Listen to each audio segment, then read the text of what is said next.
This is the end. Hold your breath and count to 10.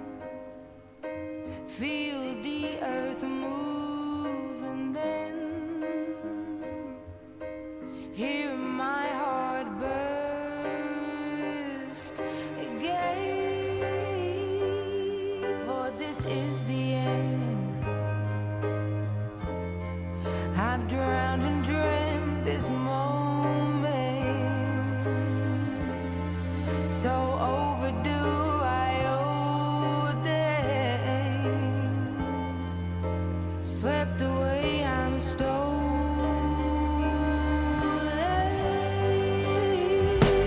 Let the sky fall when it crumbles.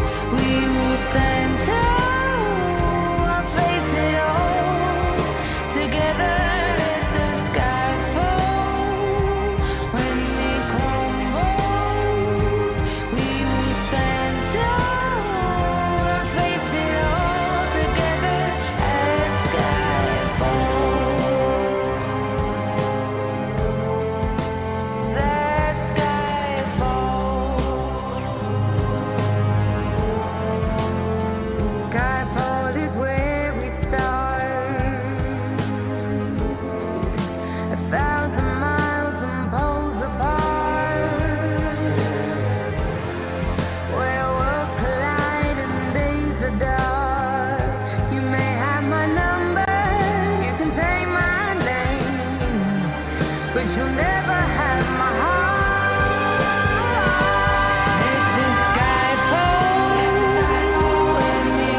What's up, pups?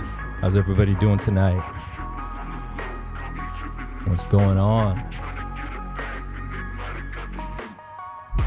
Crypto Incognito, good to see you. Alpha Hover, what's up? BP Crypto, and Balta, Techno Babble, what's up? Sasha K, Crypto Knight, good morning. You must be down under, brother. What's up, Wookie on the spot? Scott Cutting, how are you? Jim Cork. Yeah, this one's loaded. We got a loaded stream tonight. What's up, Tom? There is a lot going on. We got a lot to cover. We got a lot of charts tonight.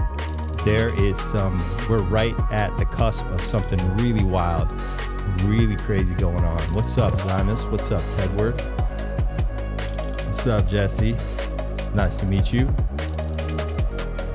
Man, I got some crazy stories today. We had our first ban in the Telegram. Things got heated. I officially have my first stalker. We'll get into that after the news if we have time. Yeah, it's getting wild. But you know, it's interesting because there is some big pulsating wave coming from the sun toward Earth. So we're being blasted. So that's why there's all this crazy, crazy energy right now. It is absolutely crazy. There's storms building up around the equator. We're being blasted by plasma rays, and I'm being stalked. It is wild, man. Wookie on the spot. What's going up? Yeah, grab your drink. It's going to be a loaded one. We're going to be loaded. We already got... Guys, I'm going to do an open mic thing at the end in the later half. We're just going to keep it really simple in the beginning. We're going to run and gun tonight. All right. Let's see.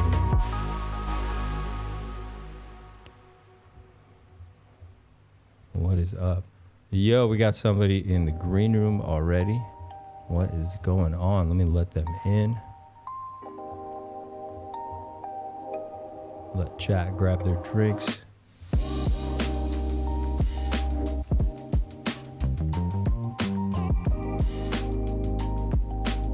don't think.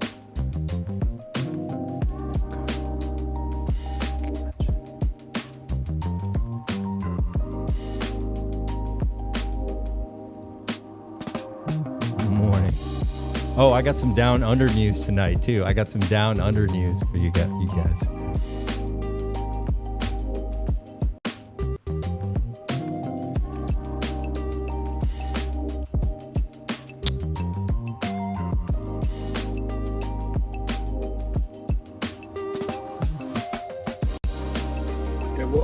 What's up, Fast? How you doing?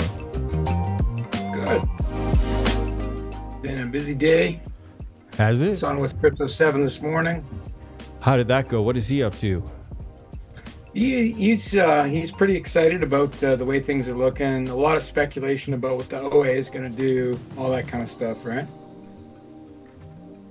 His followers are, hardcore hexagons, I think. So that's the audience. That's what we talked about. Johnny Rocket was on right before me. He's a hardcore hexagon. Like, don't mess with him, hexagon. Yeah, he is pretty hardcore. He scares some people. Actually, he's so hardcore. Yeah, I like him. I think he's funny. He's an interesting guy. I definitely would like to chat with him sometime. What's up, Moon Mutt? King J, what's happening? Psycho Crypto, what's up, man? No. I'm just getting into the down under news. We're gonna hit it right now. We got some juicy down under news for you. Some juicy stuff from down under. Juicy stuff. All right. Wagmy. Pulse 7. No. You were with Crypto 7 today, you said?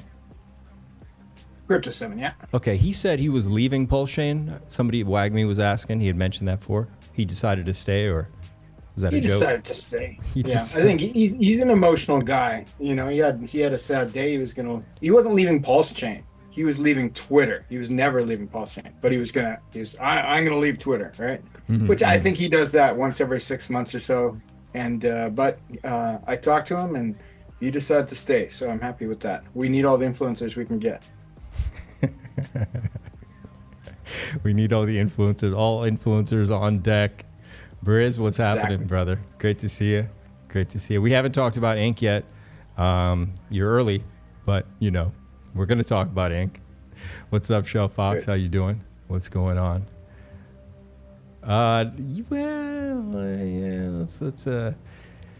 Okay, so here's what happened. They found the director of government affairs for an NGO called Pogo, and he claims that he never saw any widespread malicious waste of government spending. Different from fraud.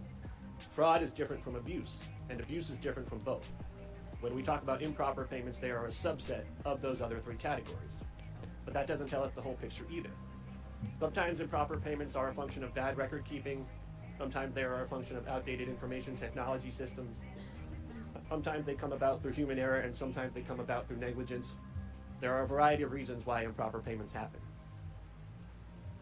It just simply is not the case that improper payments are only a function of bad people doing bad things with bad intent. So he didn't see anything, but it turns out Mr. Hedler is a sight handicapped person, meaning he can't see anything. So, yeah, it's literally the blind leading the want to be blind. Briz, you nailed it, bro. You nailed it. Exactly. We're gonna get sensitive. Oh man. He's the top oversight watchdog for the Project on Government Oversight, and he has no vision. But he didn't see anything, though, right? Like it's all clean. He saw nothing. He saw absolutely nothing. Absolutely nothing.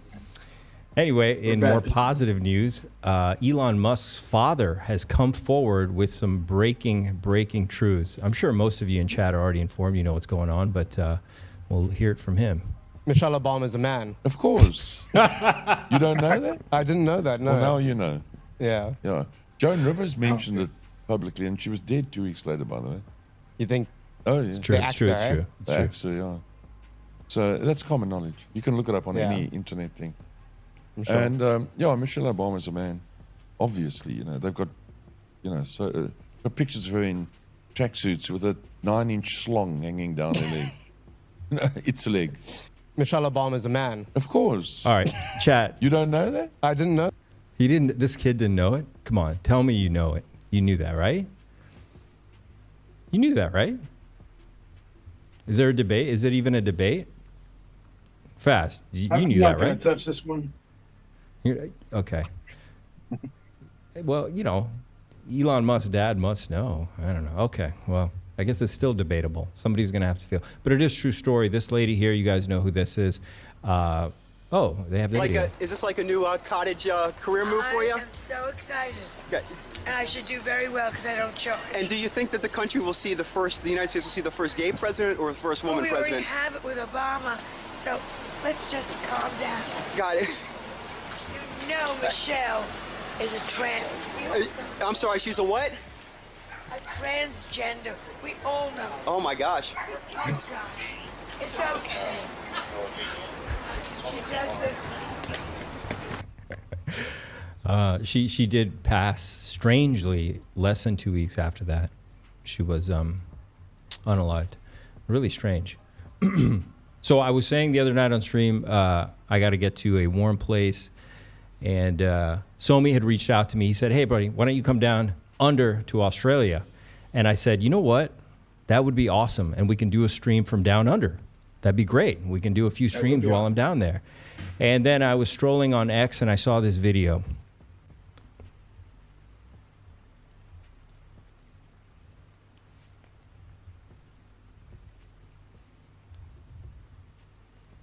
Shark eating a crocodile. On the beach. On the beach, like basically off the beach. Statistically, I think it's the snakes that get you down there. Yeah, there's that too.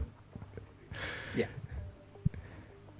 Look, don't tell him the reason I can't make it. I'm just going to tell him my mom's sick or something like that. I can't go. This is crazy.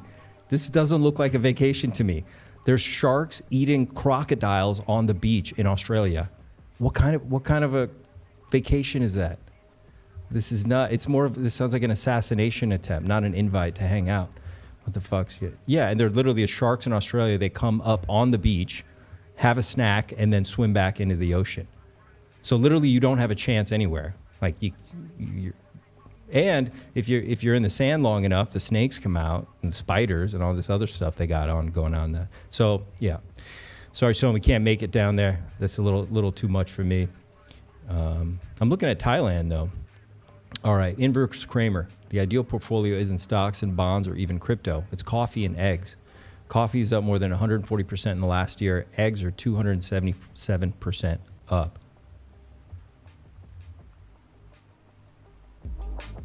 When they do those reports about like food prices, Yeah. they tend to cherry pick, right? Like they'll only show you like, oh, food's only up 10% this year, but they'll pick different things, different years to try to keep it in line.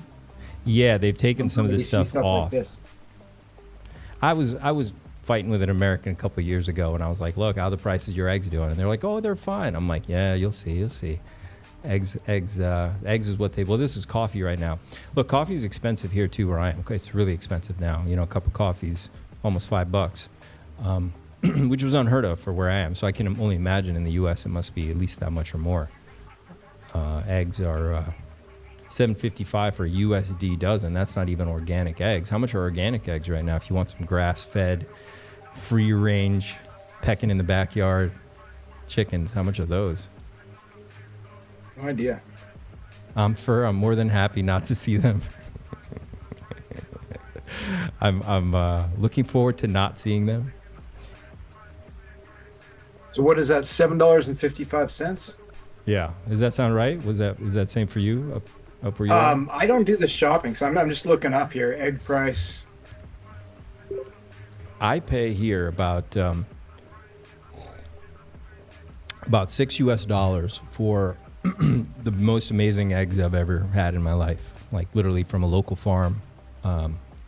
That's one thing I'll say here, that the food here is fairly priced, and it's about as good as you're going to find in the world, short of you living right next to a farm or something. We're paying in Canada, according to the grocery store website, $4.75 a dozen. Okay, for basic, yeah.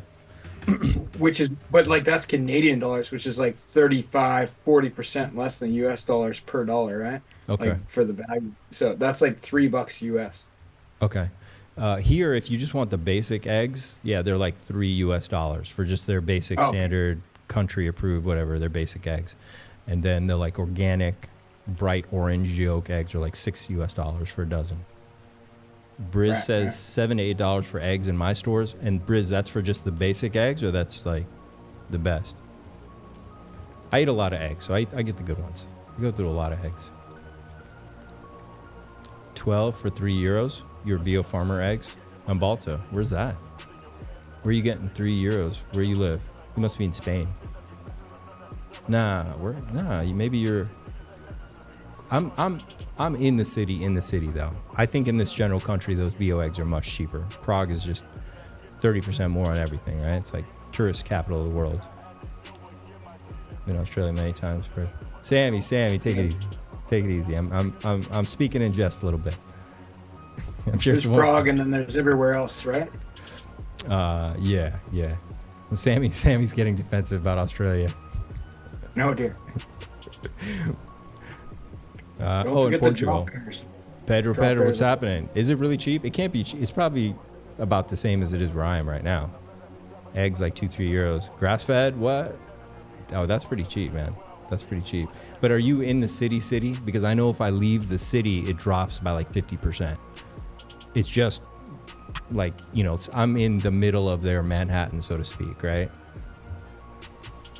You get 20 for $4. Florianopolis, bro. I lived in Florianopolis. Is that the island one? Floripa, yeah. It's in Santa Catarina, southern Brazil. That's where I lived, bro. I lived in, all over Floripa. Right now, basic eggs, 20 for $4. Yeah, food's good in Brazil, no doubt about it. You can get some good food down there. It's all farmers. We got great buffalo mozzarella in Floripa, and they got a lot of bulls when you drive around the island. Floripa looks like Hawaii when you drive around it. I mean, it's just stunning. It's just an amazing place to live. Yo, you live there? I wonder if you were there when I was living there. I will say I liked Curitiba more for the city and the social aspect and just socializing, dinners, dating. Curitiba, hands down, a million times better than Floripa. But as far as like nature and the beach, I mean, the beach is, it's like nowhere else. Florida's. What about coffee, man? Coffee's expensive now, everywhere. All right, so here we go. Binance. We got to talk about Binance. A lot of things happening with Binance right now. Not to mention CZ might have made a meme on his doggo. I don't know how it's doing. We can check, but I'm also going to show you guys about market manipulation.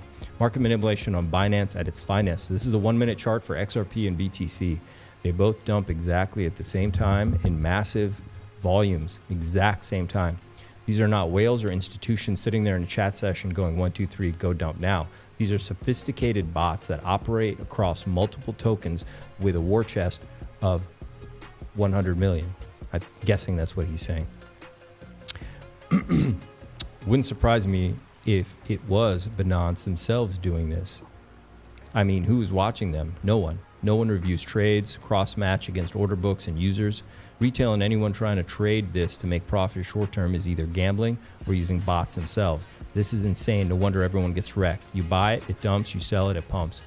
The only way to participate, in my honest opinion, is and win is hodl. Well, that means hold on for dear life. That means just buy and hold at spot. Just don't sell until you make large profits over time.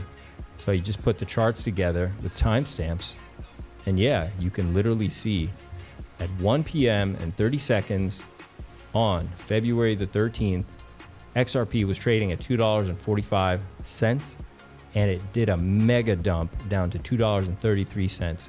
Now, that may not seem like a lot to us, but that is enough to make an exchange tens of millions of dollars like that and wipe a ton of traders out of positions, okay?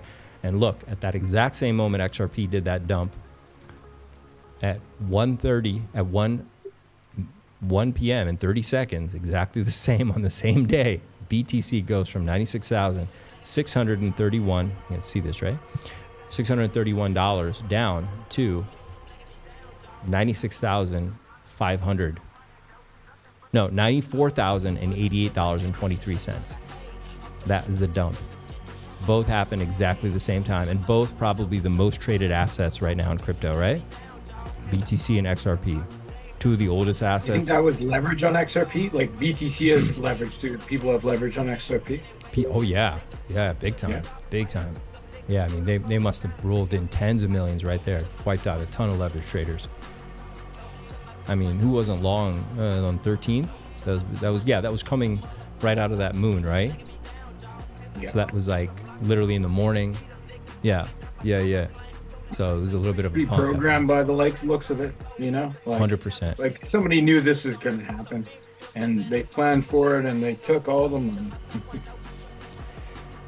Bro, it's easy money, crypto, damn. Man, it is easy money for them. It's fucked up. It's really messed up, right? BitMEX, I've literally been sitting there and watched Scamwix go up and take out my stop on smaller exchanges. I think I was on an exchange called, I can't remember the name right now. I don't use those small ones anymore. I use PulseX. That's a spot exchange. But yeah, man, it's sketchy out there. It's sketchy out there. You gotta be careful. If you're gonna use leverage, know what the fuck you're doing. Be really careful and set your stops big, man. Don't be greedy. If you are risking this kind of stuff, you know. And eventually, it's like your card will be pulled at some point when you least expect it. And they are watching your position. So as you get more confident and you start succeeding on any of these exchanges, and your betting goes up, they will swoop in and hunt your stop. Okay, no different than if you ever been to blackjack and you're playing like $5-10 a hand, and then you just go to $50 a hand. Yeah, the pit boss is going to watch. He's going to look and go like, why is this guy just 5x his position? And then if you go up even more, let's say you're winning really well, they're going to have 10, 20 people watching you from cameras and everything. Okay, it's the same thing. As soon as you start winning on these exchanges, you get cocky and you up your position. You might up your leverage, and all their eyes are on you. And when they find that one moment that it works out well and convenient for them, they will move that stop. They will come in. They will hunt you and take you out. So, you know, it's a business, man, and there's no regulation, right? Used to trade ETH on BitMEX when it was $4. Yeah, Margix. BitBoy said something about he's going to come out with an expose on something, and I heard some speculation that maybe it's on BitMEX. Oh, BitBoy said that? Yeah, he tweeted that he's about to release like some info that will blow everybody away. Hopefully we'll forgive him, like stuff like that. I thought that he was missing in action, BitBoy. That the last I saw was his girlfriend or ex-girlfriend or whatever the story is, and I think it is a story. Said that he was he was missing, wondering if anybody had heard from him. But he made a post himself like 4 hours ago, so I'm thinking not. On Margex months ago, I was up big on XRP leverage trades. 3 were up. 2K, I imagine a lot of others were up well. They delisted XRP saying a liquidity issue and closed all trades, no pay. Rich, man, that can happen too. Like 100%. If everybody just won, they can just say no, we're not paying, and they'll have some reason, right? They'll have some reason. So, yeah, you gotta be careful. Like Margex is smaller, they can get away with that. Binance is more sophisticated how they're attacking people. Obviously, they're using these bots like swooping in at these time stamps or whatever. But obviously, people are onto it now. People are onto it. Red Bull Vodka says, I remember my first trade. I thought I was in alpha and lost in 5 minutes. Absolute scam. Yeah. Pedro says, is BitBoy going to do something crazy? I looked up on Polymarket, but there were no bets. We'll go check that out right now. You said he posted that on X recently? Fast? Yeah, I'm dropping it to you just a sec here. Puffy says, did you see what Maria said on his YouTube stream an hour ago about pDAI? Puffy, no, but I did see the stream I was setting up. What did Maria say? Like, tell us. Do tell. We're waiting. We want to know. What did Maria say? I sent you the link to BitBoy.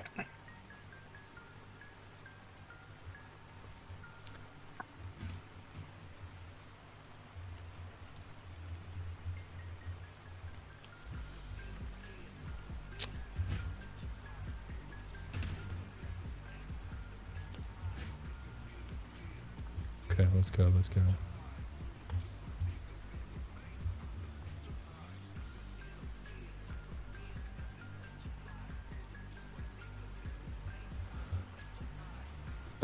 Wait. Oh. You got your zoom up on the screen there. Let me just click this. Make life easy. Okay.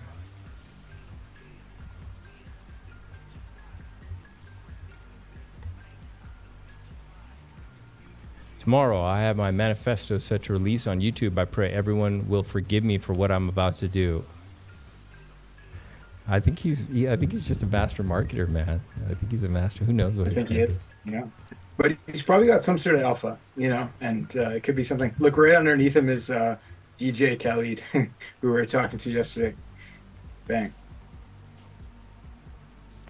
Damn. Nice.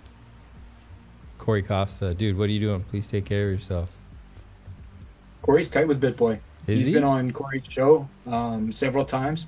I did a 1 hour special with BitBoy and his girlfriend. Corey set it up for me. No charge, right? Like, Corey's tight with a lot of people. He's had Charles Hodgkinson on there. I know he's not popular right now.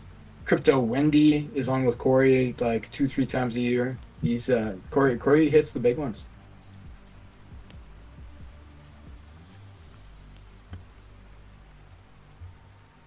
All right. Sure, we could drag Corey on here one night. Yeah, that'd be cool. Yeah, he'd for sure be happy to have you on his show too. I imagine he likes to meet and greet. He's in chat quite often. I've seen him. Yeah. BitBoy. Well, I think we see Corey Geary quite often. I don't know if we see Corey Costa as much. Oh right. Oh yeah. No. I haven't. Yeah. Very, very different Corys. Bar chart. U.S. dollar is now used in 49.1% of global payments, the highest level in more than 12 years. Yeah. Look, everything works on supply and demand, right? So a lot of the narratives, what matters is demand, right? I think sometimes in the U.S. we forget. I'll still say we forget how much the whole world wants dollars, So that just keeps the demand super high, and we don't feel it. Yeah, de-dollarization will take a lot longer than most people anticipate. 100%. It's a process. Well, it could be very quick too. It really depends if they want it to happen like that, right? Okay, so this is kind of a big deal. This is kind of a really big deal. All right. Oh, there's more stuff about Binance, but we'll have to get to it a little bit later. Also, there's some weird stuff going on about this. Peter says he posted a list of names. Somebody else said that 414 pasted name. Puffy says I'll screenshot it all. Okay, screenshot it, or you can send me the link. No, because I don't want to go through the whole chat live. I guess I could really quick. How busy is the chat tonight? We can go check it out. Okay, this is really big news. Let me come back. Let me pull this Maria Rahel video. What are they talking about?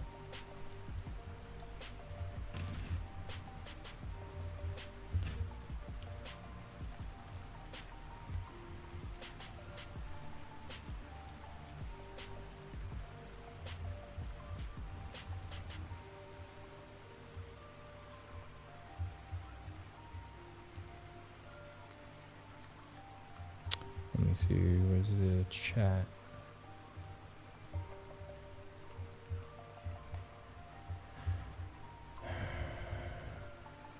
I don't see a chat for it.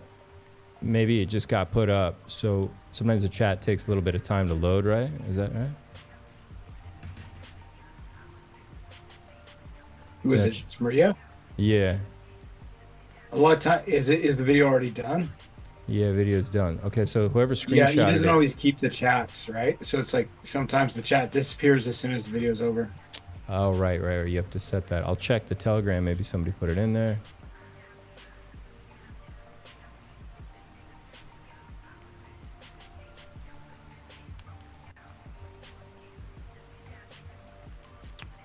I think he does that on purpose sometimes. He'll have some alpha in the chat and then he'll delete the chat essentially.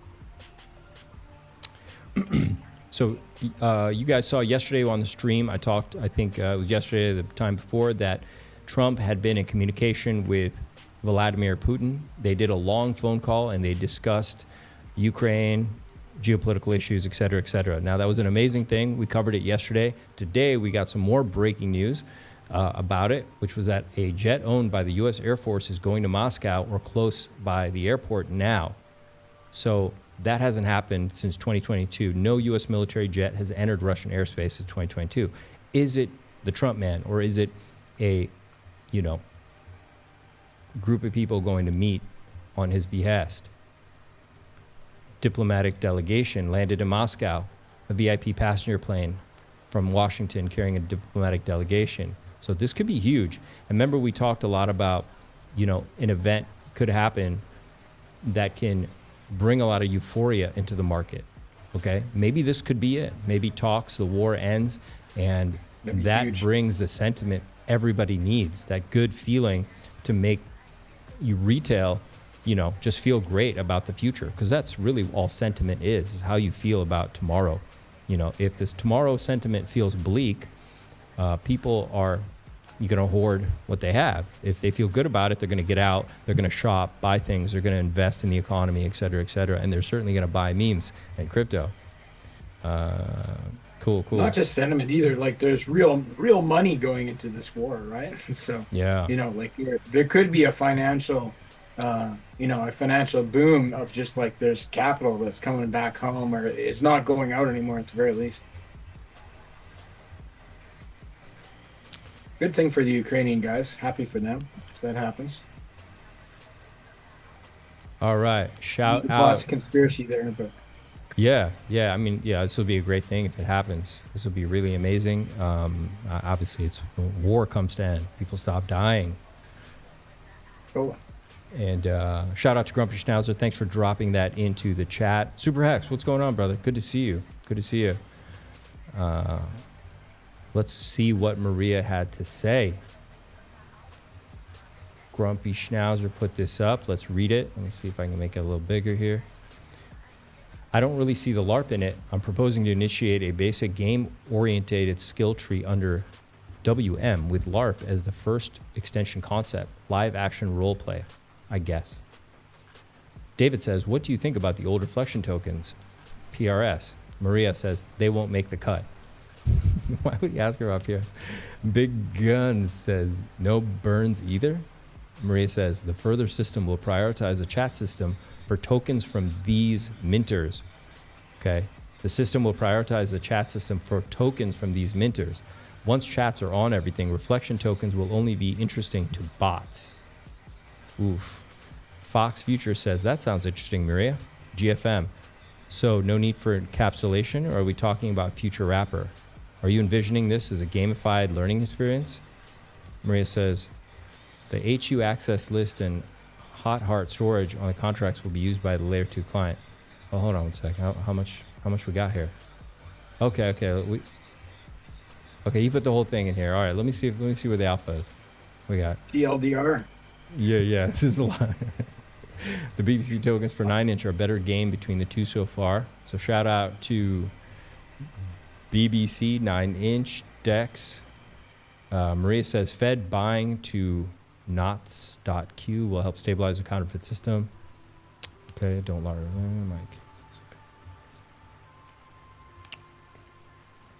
Hey chat, how's the rain? How's the sound tonight? I got my old version of Ecamm back, so I think the mix should be good. I'm hearing just some nice rain, low music. Let me know how it sounds. I guess, does this audio sound better than the last episode's audio? First 1 minute to 9, not double, 2 to 0 to contract. To create a whole... Okay, Maria says, I hope to create a whole ecosystem of 9-inch tokens branching from 9.0. Okay, possibly all starting supply 1. The WM input factor allows a lot of creativity though. So anyone could mint same account. Anyone could use the minter to mint identical tokens with them as a creator and owner. I don't see any reason why not. Diversifying liquidity into restricted token pools with the burn factor and the initial mint from WM and known exploitability will attract a lot of token deployers. They're talking about using the 9-inch meme coin launcher, I think. They have a meme coin launcher right on their website that anybody could use. There's no code to it, but they're good, safe meme coins. You can add a logo and you can launch whatever supply you want. Right. You're talking about the 9-inch thing you guys showed me, that meme maker thing they have. Is that but interesting, that he's choosing that route. He could just launch his own tokens without that, I'm sure. He seems to have the capability. Why is he doing it? Why? Yeah, that's interesting. Okay, let me get here. Maria says the Dysnomia contracts currently pending deploy will be enough to utilize randomness to perform LARP skill-based throw and saves. Live action role-playing. No? Finally, my Dungeons and Dragons skills will pay off. I think we should do LARP. You know what all those things are? It would go viral if there was a LARP. Yeah, no, it would. A lot of people would. Are we going to start LARPing? Yeah, it'd give us something to nerd out on. Yeah, we can do it. I got some swords. Yeah. We got some crossbows. We could do it.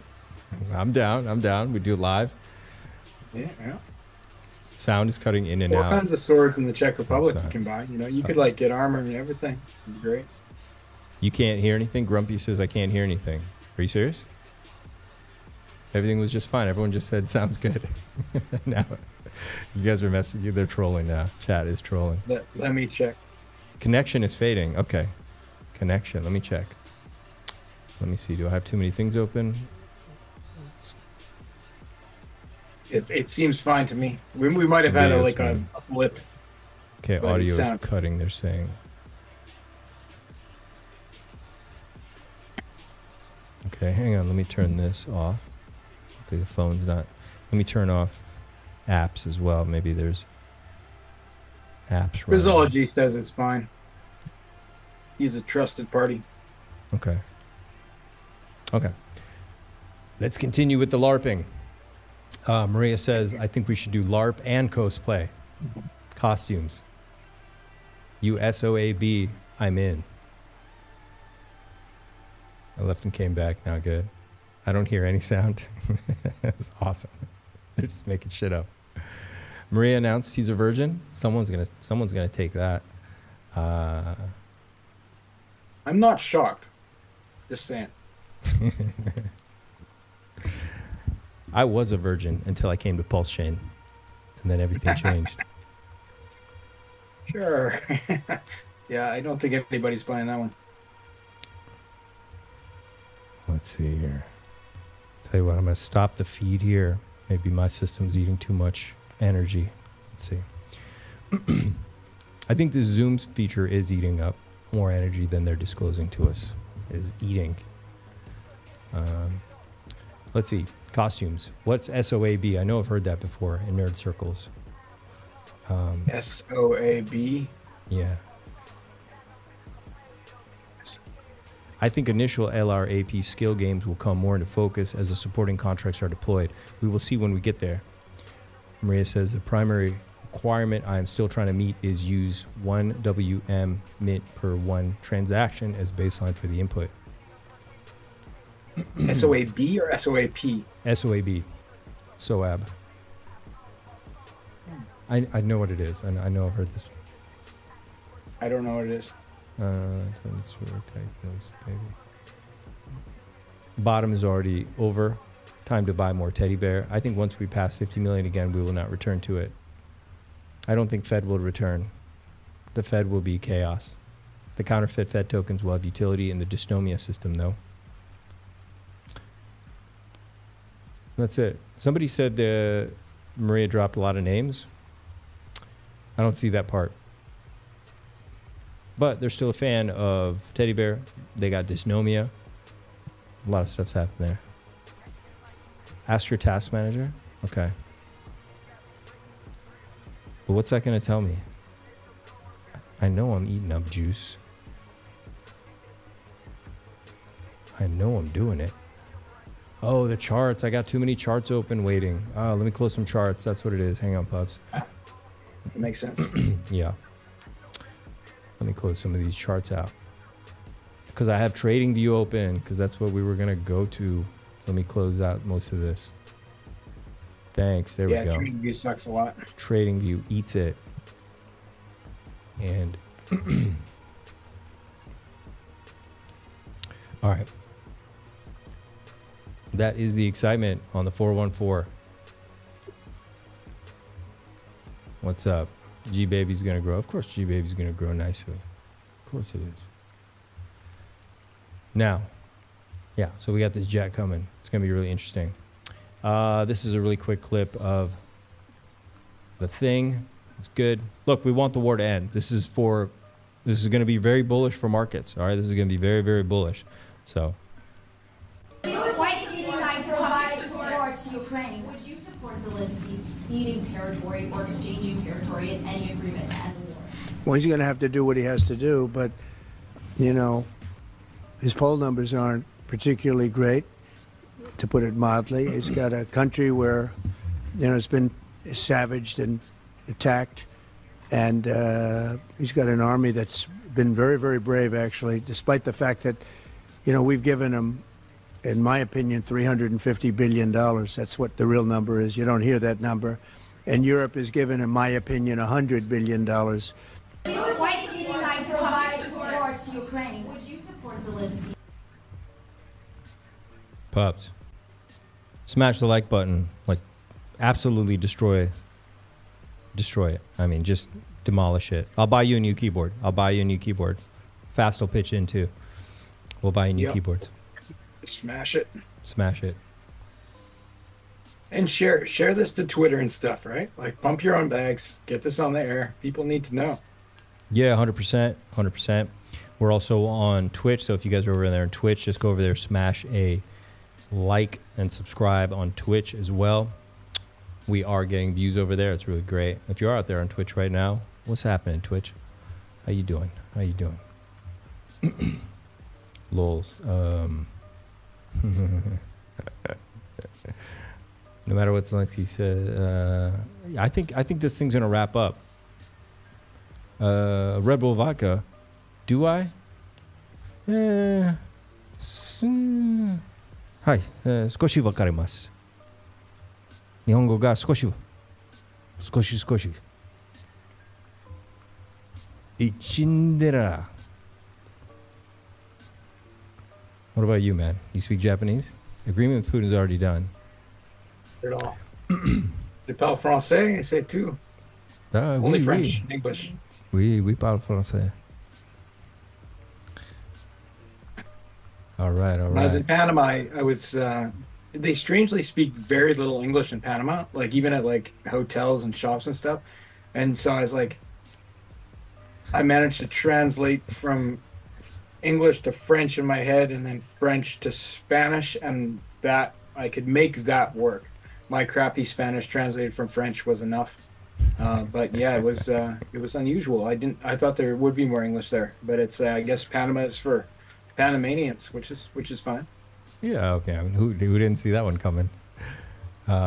Casey Sparrett, how you doing? Casey, would you like to come on the show and chat with us? I will definitely talk to you about sun, moon, and rising.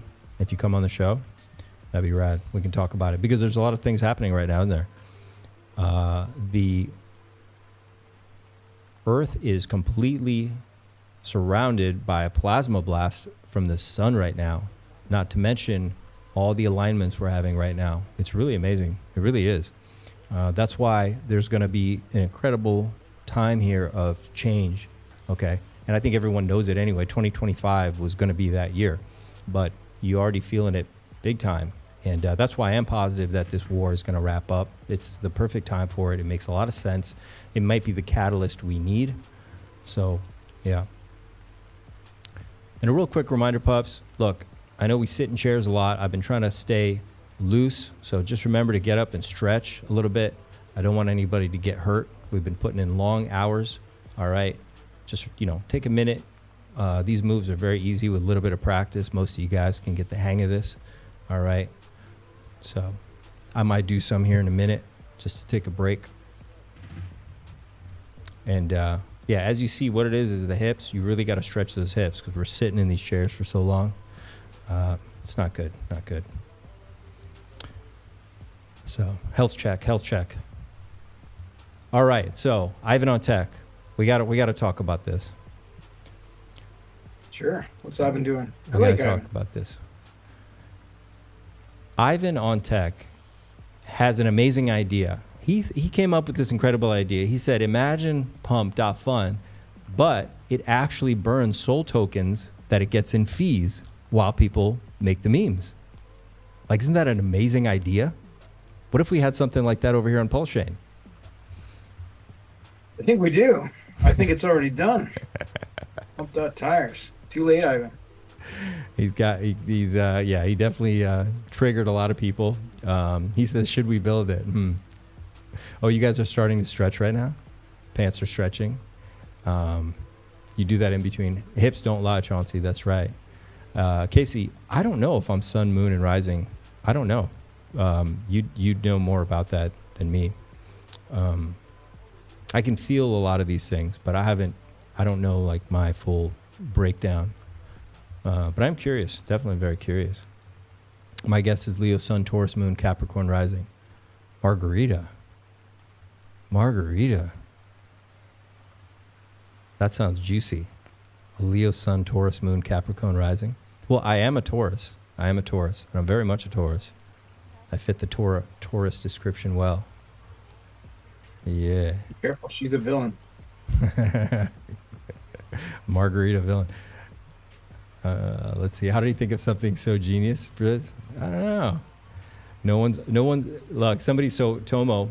I don't know who this person is. God bless their soul, though. They chimed in and said, "Oh, you mean like pump tires from Richard Hart Win?" Yeah, PulseChain is already miles ahead. And Ivan on text says, "No one is on Pulse. It's got to be on Soul," and that opened up a can of worms. 50 Welcome million. to PulseChain, Ivan. We love you. 50 million in daily volume says otherwise, Ivan.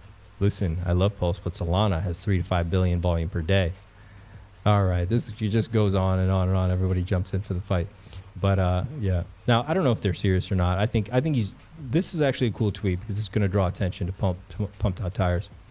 Got everybody talking about it and posting about it, so that's very cool. Let's see. Michi went moon. I missed that one. Really? Health check. Red Bull vodka. I went to the shop to buy my booze. What did Maria say? Come on. Yeah. Tell us, guys. What are you guys holding back on this alpha? I don't hold back on you guys. I chat. I tell you everything. All my deepest thoughts come out. Casey Spirit says yes. I think that's to my revelation. Evening all. What's up, CB Do? How you doing? Casey Spirit. Taurus vibes for Wuri. Wuri? That's like some angelic speak right there. Wookie doesn't have pants. Wookie, thank you. Good. I knew someone didn't have pants on. We can't have a proper stream with pants. You were going to say Taurus sun? Wow, I don't know. I know I'm a Taurus. I know that. I don't really know how you figure out the rest. Oh my God, Ivan, what an idea. You can use your own door to bend over 90 degrees and stretch out your back. Yes, you can. Yes, you can. I think in part 2 of this video, she actually demonstrates that. She does do that in a demonstration there. Fast Abdul, do you understand Arabic? Not at all. Yeah, my strangely enough, my Irish and Scottish background did not include Arabic. Thanks for asking, though. I don't know why people keep asking about the Arabic. Is this a Fast Abdul? You are in front of a date palm with the name Fast Abdul. It's a camel as a logo. Yeah, well, yeah. I don't see what that has to do with anything. The palm. Unrelated. Unrelated, yeah. There's no connections. You're not put things together. I get it a lot too. And no, I don't speak Arabic either. I'm actually not Middle Eastern. I probably will never guess what I am. Nobody does. But I tend to pass for everything. When I'm in Brazil, everyone talks to me in Portuguese.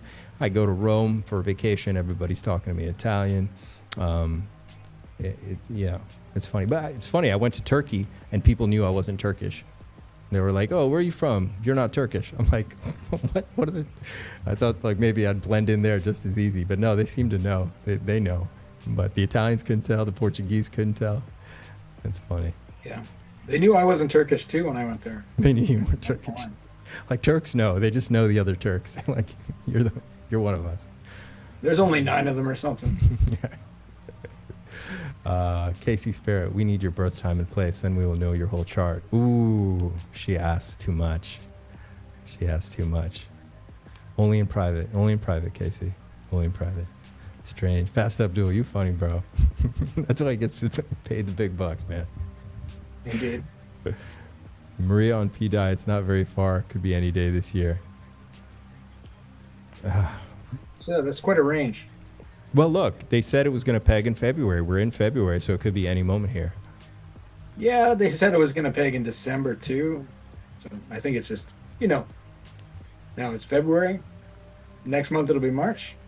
But, I think that the actual things that happen is what's important, right? Like it's not like the hopium's the hopium, but like the movement is the movement, right? Like if there's something happening with pDAI, if there's actual movement in accounts that we can attach to things, that's much more interesting to me. But I'm here for the tech, so don't worry about it. So we're going to jump in the charts in just a minute. Everybody smash that like button, subscribe to the channel. We're going to listen to this Alex Jones clip. I don't know what he says in here. I've not gotten a chance to preview it, but a lot of the comments made it seem that it was very bullish for markets. So I'm going to play it because if we can stack a lot of these bullish narratives in our favor, that's good. That's really good. That's what we want. We want to see a stacking of just all these bullish narratives just waterfalling into 2025 and kick us off into the rest of this bull run. What I want, because I'm independent, except we can revoke that charter. Congress can do that, you snake. And by the way, Powell used to be really arrogant. He ain't looking too arrogant these days. And now you start to make noises about, well, maybe I will work with Trump. Yeah, maybe you better capitulate. And we're going to nationalize that bank, just so you know, buddy boy. And that means the people that own the shares in it. Thank you. That's coming next, don't you? Oh, the Rothschilds set the British Empire at the Battle of Waterloo crashed their stock market, saying Napoleon had won, got 98% of the stock market for nothing, and have run the British Empire since then and own our Federal Reserve. Well, guess what? We're nationalizing it. You heard it here first. Thank you. Oh, that's a lot bigger than taking Canada or Greenland or the Panama Canal. We'll just take it all. And then if MI6 wants to play some games, well, some people will fall down the stairs, won't they? See, this is a real war now, people. This is 1776 Part 2.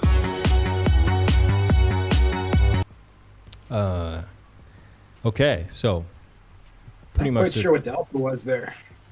Well, I think what they're saying is nationalizing the Federal Reserve. I guess that's part and together with the concept of the sovereign wealth reserve. Does that sound about right? No, this is different. They're nationalizing the Federal Reserve. The Federal, I get it. Okay, I get it. The Federal Reserve is a private organization.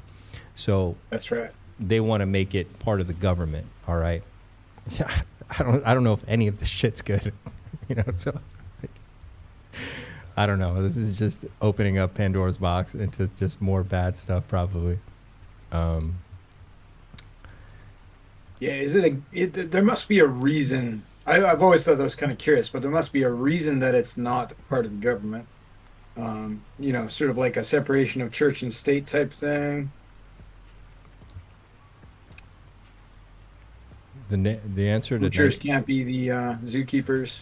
The answer to 1984 is 1776. There's some truth in that. This guy is like, if Mr. Clean wasn't clean.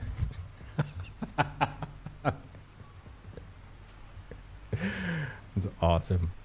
We'll still owe debt to ourselves. All debt wiped out. Reset. I don't want to put it. Like British intelligence has a crumb influence over the U.S. Fed. Went well for JFK. Oh, shit. Not so much. American National Socialism. Let's go. Yeah. Bookie Doo, what's up? You got here just in time. Let's go, man. Let's get into these charts. Let's see what's going on. We got a lot of possible bullish narratives popping up here, okay? And we'll come back and see some of this other stuff. The GIF is awesome. Just let this hang out here. Okay.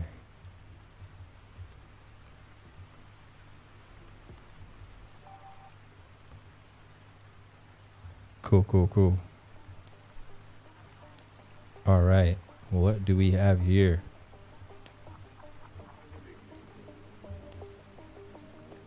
All right. The first thing I want to show you guys is the ETH BTC chart. Okay. Let me go to, I think we're in the charting part of the plan, so let me just bring it up. Let me know if sound is cutting out or something, okay? I can close down more charts. Look, yeah, we're going to get to that. I just want to show you something really important right now, all right? Let me see the Dixie really quick. Ooh, everything going red. Okay, so the PPI came in hot, all right? Fast Abdul, do you guys watch what's the PPI? Producer Price Index? Okay. Measures the average change over time in the selling prices of domestic producers and their output.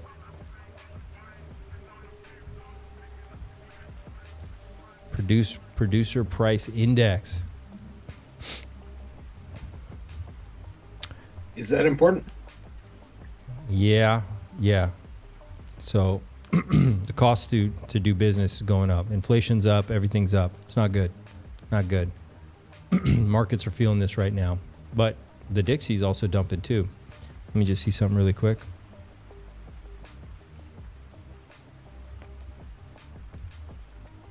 Yeah, this is pumping.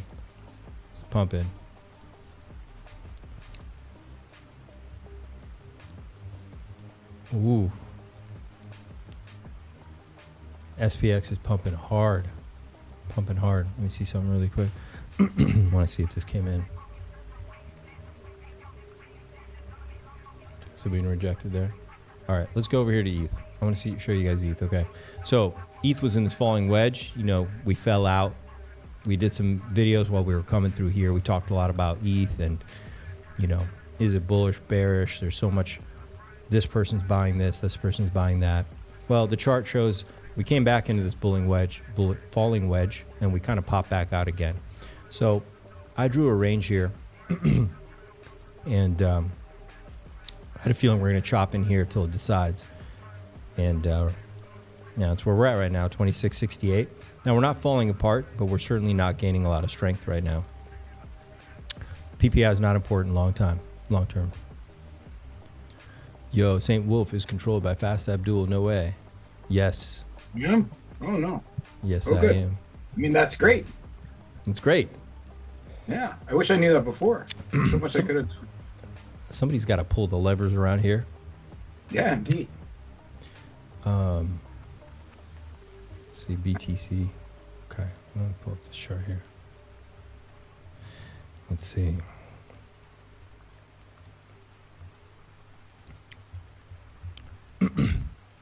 Now, if you come over here to the Ethereum Bitcoin chart, okay? Let me get this out of here for you guys. You can see what happened here.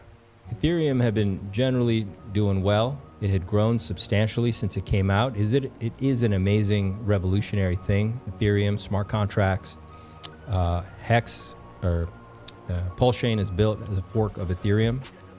It's an amazing, amazing thing. It does amazing things. All right. But foundation is getting kind of loosey-goosey here. It's not holding up its weight. Rama Torn. Rebel Vodka, what you saying? I don't know what you're talking about. But right here, February of 24, it's about a year ago, it started weakening substantially, and it fell out of this range it was in, okay? And it broke support, and it's been coming down and tumbling like a waterfall ever since. Now, it has bounced very hard, okay?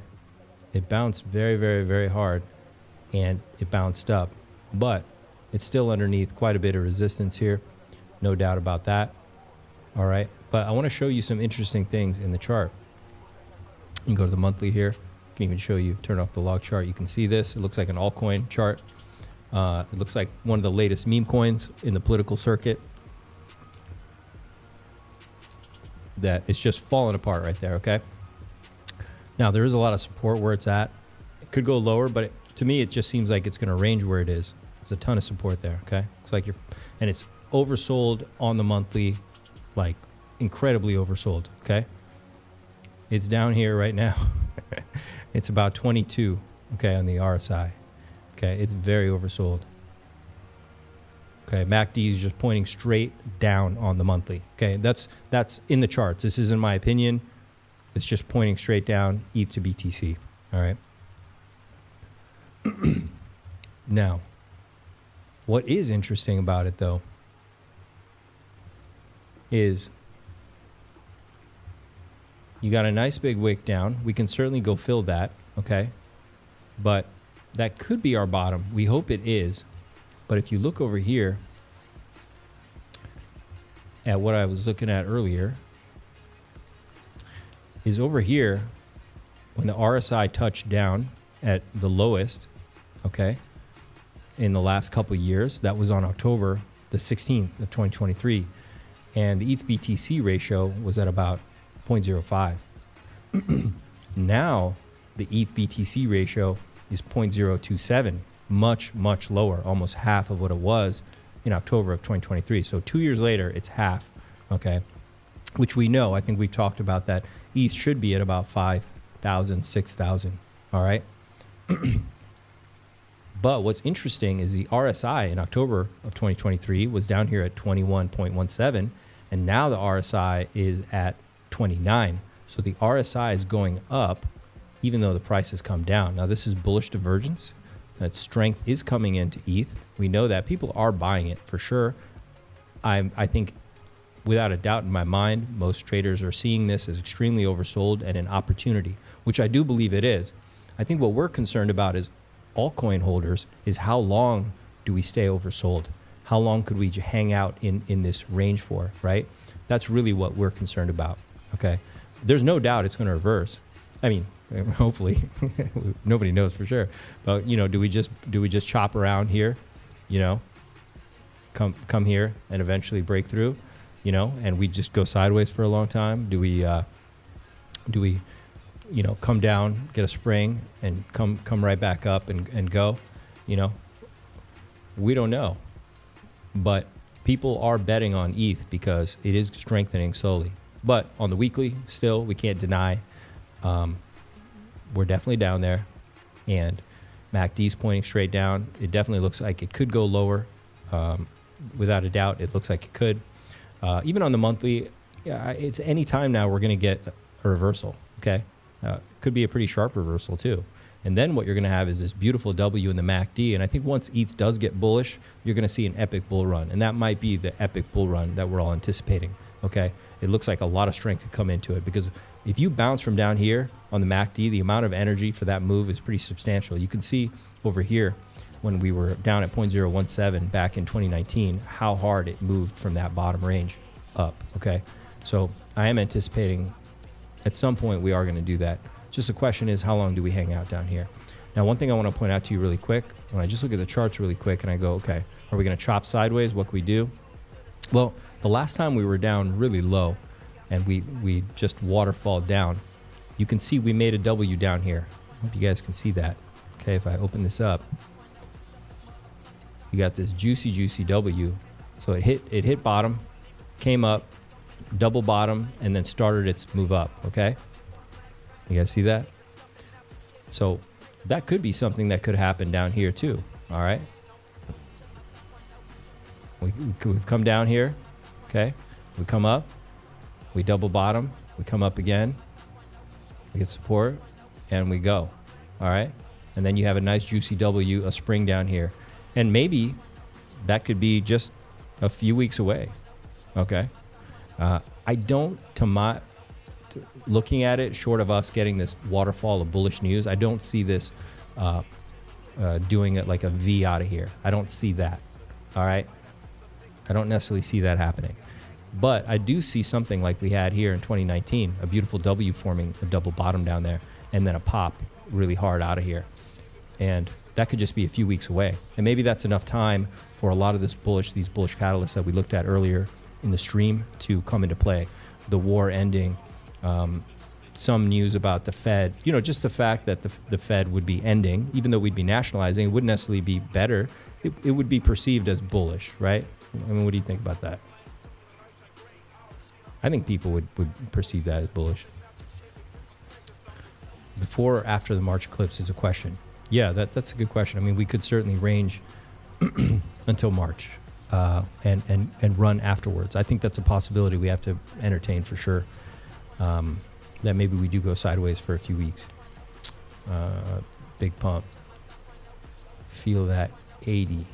Wolf, what are your thoughts on Vitalik's communism tweet? Oh boy, I didn't see his communist tweet. You got it? You saw it? I did not. I am very interested in Super Hex posted, how about the kayaker that was swallowed by a whale off the Chilean coast? I think that's also breaking news. If you drop the links, I'll see if I can find it. Throw them up and give us that Vitalik tweet too. I'm gonna pull that up. What the heck? Oh boy, he's tweeting about communism. Yeah, a lot of people do believe in that, especially if you're already rich. Maybe, he'd be one of the elites. He'd be part of the party, right? The W would be before and after. Fugly, what's up, man? How you doing? For long-term holders, is it better to exit at the top of the bull and buy back in the bear, or just continue holding without selling for several cycles? Fugly, we don't know. We got to play this one out. This cycle is could end differently. It could be a super cycle. Maybe we shake people out. They think the bull run's over, and we continue to pump again into another pump, which I think is very much a possibility, especially if you take seriously what BlackRock has spoken about, tokenization of assets, right?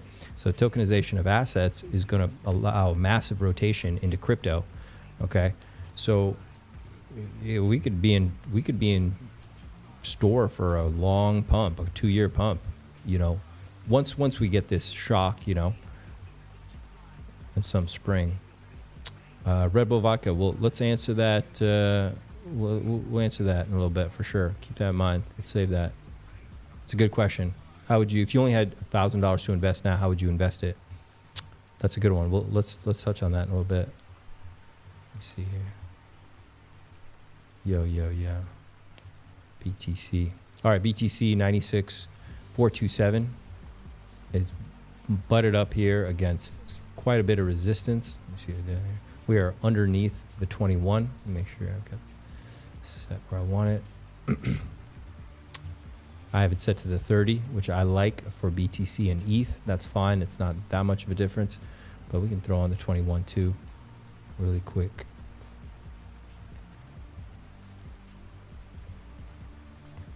You can see the 21's turning down.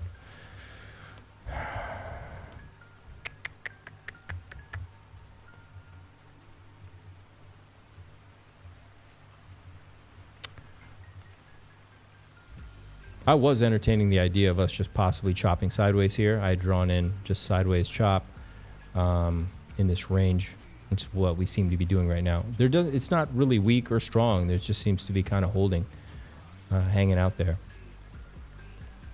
I do think that if we break about same as before, where I guess we have that purple line, we break 93 and we got trouble for sure.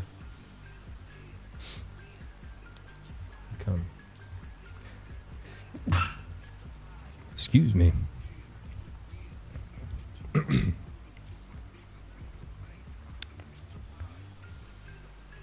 They found all the good tweets. Really important stuff. Oh shit. All right, Vitalik posted, "Make communism great again," and then he wrote "Milady." Yep, that's it. Okay, he says, "I recently been feeling like actually defining capitalism." We don't have it on the screen. Oh fuck. Okay. Just got the chart. Good call, thanks, sir. Let me go back up here. So we're gonna win so much you'll be tired of winning, Trump. Somebody posted this. Degen communism, the only correct political ideology. Make communism great again, Vitalik says. That's kind of funny. Yeah, maybe he's trolling. Let's read this a little bit more. He's Canadian. The core idea of degen communism, a political ideology that openly embraces chaos but tweaks key rules and incentives to create a background pressure where the consequences of chaos are aligned with the common good. This is just capitalism with an emphasis on good people. Yeah, I don't know about that. Good people speaking up, having more money and influence the market inevitably eventually corrects itself to support things that are in the best interest of society, and it's just a matter of time. I can read a little bit really quick.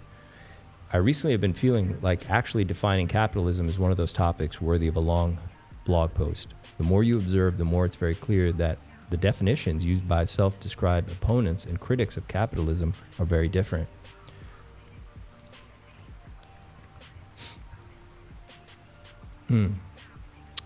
Yeah. We don't live in straight capitalism anyway. We have a Fed. We have to some extent a controlled market, for sure. But yeah, communism is definitely not the answer. Any version of it is also not an answer. Vitalik is fluent in Chinese. Yeah, maybe like Chinese communism. Maybe likes Chinese girls. Like Chinese girls. Man, this is crazy. This is interesting. And did you get the Channel 4? Is that the Australian thing? Yeah. Oh no. In Chile, apparently. Oh, okay. Just going for a ride in his kayak. Oh dear, got you by the wheel. Shit. Apparently he's alive though. Hey! Ya, vente. Tranquilo, agarra el bote, agárralo, tranquilo, agárralo, no te subas, agárralo. Sí, yo pensé que me había comido ya y que me había tragado, pero claro, yo sentía que quizás era una orca, habíamos estado hablando de orcas poco antes, entonces tenía eso en la cabeza, pero ya cuando salí entendí que Que claro, probablemente era por curiosidad que se había acercado la ballena o quizás como para comunicar algo. Damn, lucky, you know? It spit him out. Biblical. Jonah and the whale. There we go. It spit him out after 30 seconds. Wonder what kind of whale it was. It looked like a humpback. It was a humpback. Okay. Yeah, they don't have teeth, so it's not kayaks and kayakers are not what they eat. Yeah, teeth are bad. Yeah. That's crazy, man. Crazy. That is wild. That is wild. Yeah. It's not the kind of vacation I'm looking for either. All right, let's get back to these charts.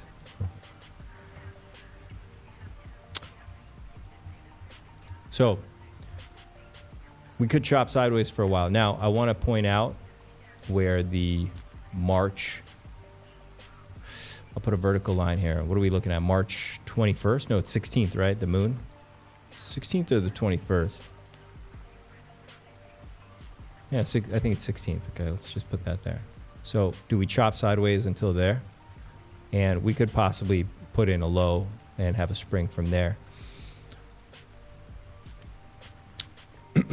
We got to see what happens. We got to see what happens. But I will say this, targets remain. You've got, I think we'll hit one.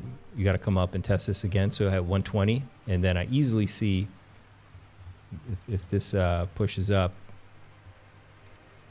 if I extend these lines, we'll have to adjust them when we get there.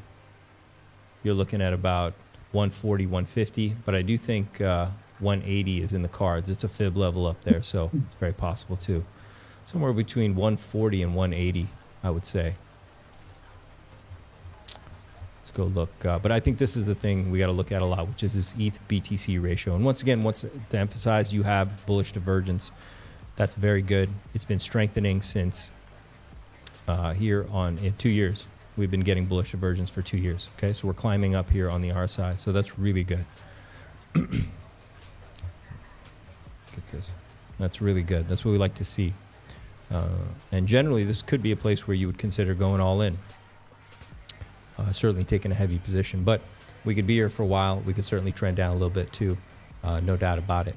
All right, but we could go lower on this ETH BTC ratio, and if this holds the RSI, it's about to pop. And you want to be positioned in your alts when that happens. You want to be ready to go when that happens. Yeah, and go look. Yeah, smash that like button, subscribe, put the bell button, notifications and all.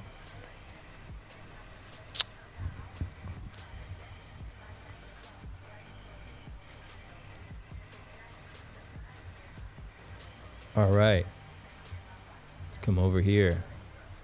pDAI, what's going on pDAI?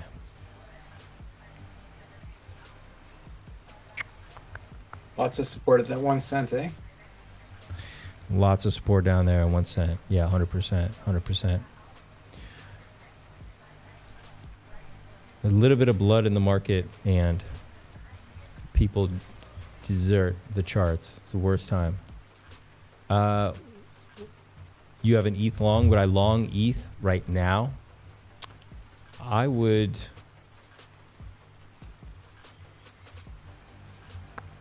You could start building a position for sure. Unless you absolutely believe ETH is going to fall apart. Let me go look at the ETH chart really quick again too. I think, see here on the daily.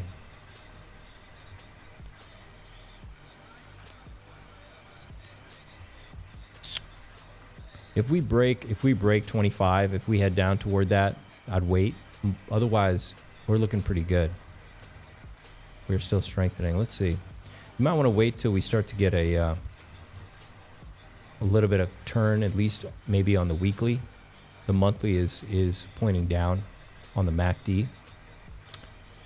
Maybe just wait for a little bit of turn on this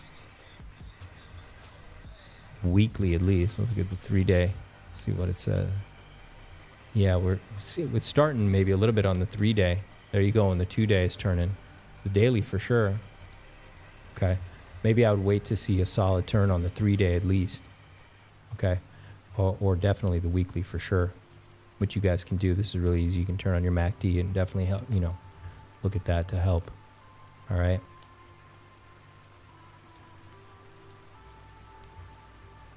I want to go look over here. pDAI. So pDAI, yeah, it's holding up at that 0.009 range, just under a penny.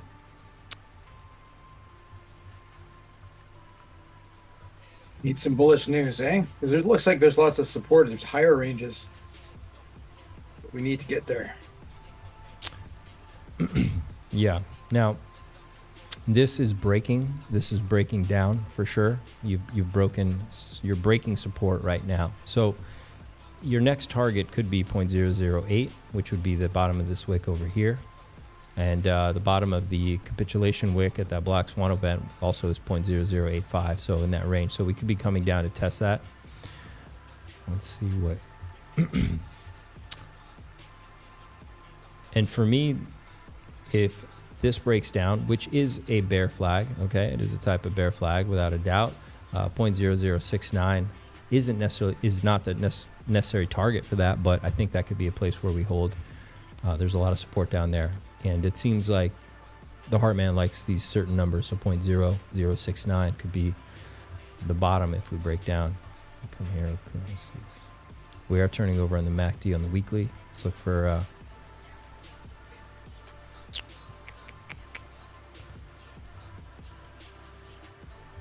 no. Yeah, it's breaking down. Everything's pointing straight down right now. Yeah. Yeah, so let's look. Let's wait till we get a retest. We're breaking down from this support. Let's hope for a retest if we're rejected, or if it gets back above and starts building support, or at least staying in this uptrend of higher lows. But right now you do have a lower low. You've made a lower low, okay, from the last time it touched. So there's more of a chance we're going to break down from here. Possibly. Keep an eye on it, okay? Let's go over here to pWBTC.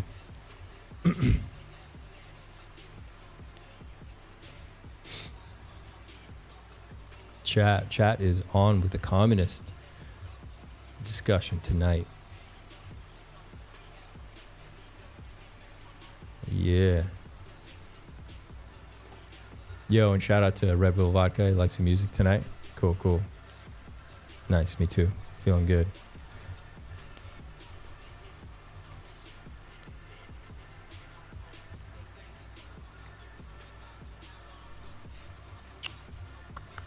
People do seem to be a little bit bummed, a little bit depressed generally in crypto. The sentiment seems to be a little bit sour. I think people had a lot of expectations about altcoin season and that we were about to turn bullish right after that moon.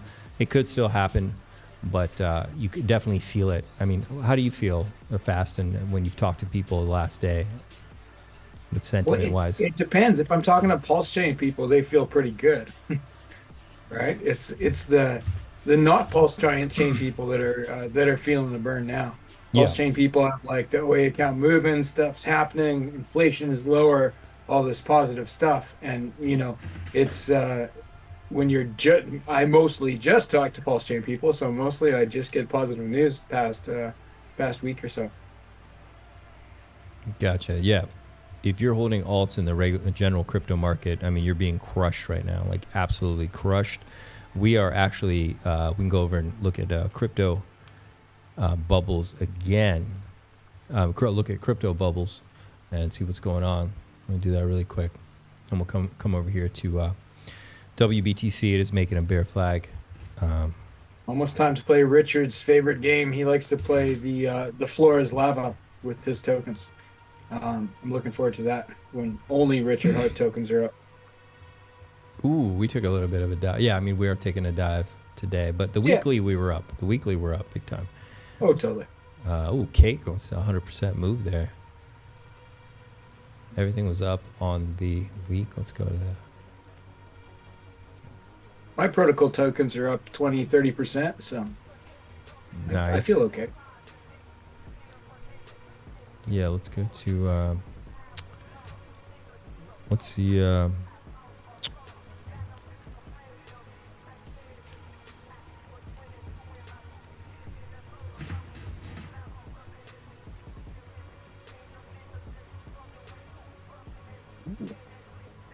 Fancy bubbles.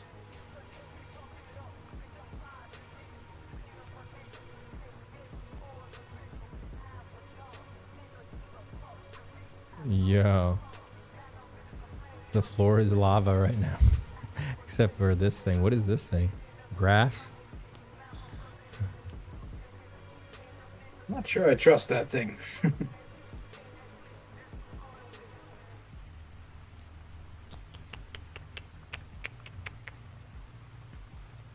Yeah, you mean this website, this protocol, PulseChainBubbles.com? Oh no, just the grass logo. I have no idea what it is. So,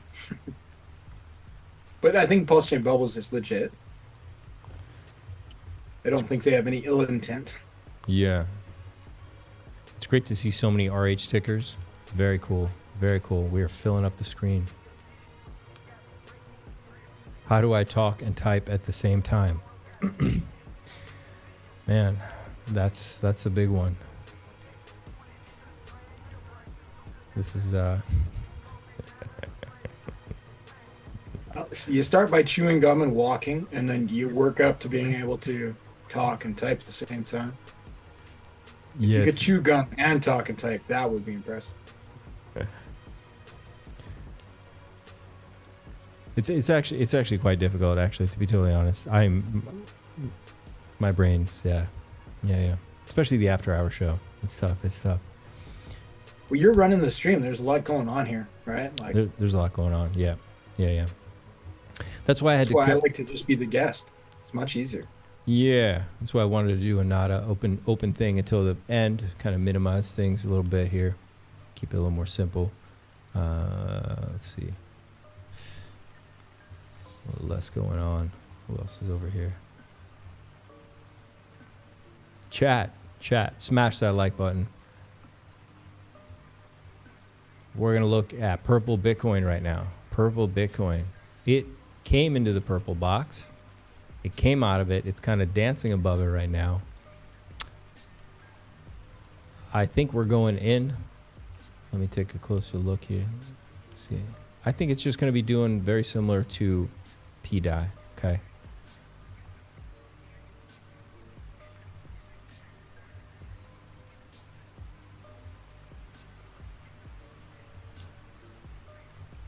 Yeah, we're just ranging. We're ranging right now. It's actually showing a bit of strength up here.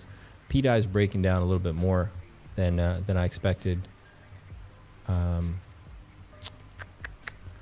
And purple Bitcoin seems to be holding up just fine right here. Let me see the 4 hour here.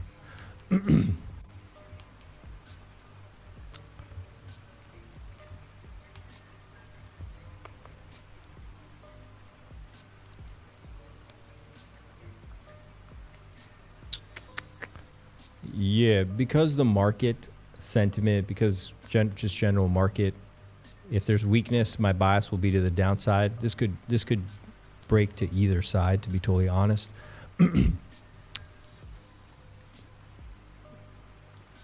People are stepping in here to buy it, but we are squeezing down here without a doubt. All right. How much liquidity is there? There's 148K volume and $1.5 million in liquidity. Well, okay, it's not nothing. No, people are trading it. There's action. I mean, this is pretty loaded range. I mean, people are in here battling it out right now. The bulls and bears are at it right now. People are seeing that this price point of 775 DAI for one WBTC is a good fair trade right now. All right. They are liking this right now. All right. And I like to see that. That's good. It's good. You know, the market's right. They think this is a fair price. I think if we do get a breakdown, I mean, I have support here at 642. This next wick is 566. We could clear down that last wick over here with the capitulation, which is around 450. I drew a purple line down here about 440 because we had a lot of support right there at 440. Looking at this doesn't seem like it's going to break down as much. It looks much stronger than pDAI right now to me. People need something to do with their pWBTC. I have a farm paying 60%. You're doing 60% on the farm? Damn. 60%, 50-50 with Pulse. It's better than selling it, in my opinion. I agree 100%. I think that's a good deal. It's a good deal. Yeah.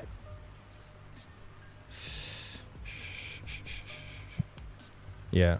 Yeah. But my bias is if we just continue, this will be squeezed to the downside. I think the bears will win out if the market kind of stays the way it is. And the chart. Yeah, the bonding. Yeah, exactly. They're all connected with pDAI and Tropa in very similar ways. Let's If Pulse pumps, pWBTC will pump, right? Because I think that's where most of the liquidity is. Yeah. Now, Pulse was in an uptrend since February, beginning of this month on the 3rd. We've been making our way up, and now we broke down with a lower high. Okay, we broke this uptrend we were in. It's fine, no big deal. See what we're gonna do. We're gonna just fan out and build some structure in this range. Everything looks fine. I don't see any problems. I think the sentiment for PulseChain is good. People are very bullish. We're excited about the future, and you can see it in the charts. Everything seems to be holding up just well. This is all normal right now. I mean, we can't expect to just keep going up if ETH and BTC are just hanging out or weakening. We could definitely. What is this line? What the fuck's that? Let's zoom out a little bit. Let's zoom out.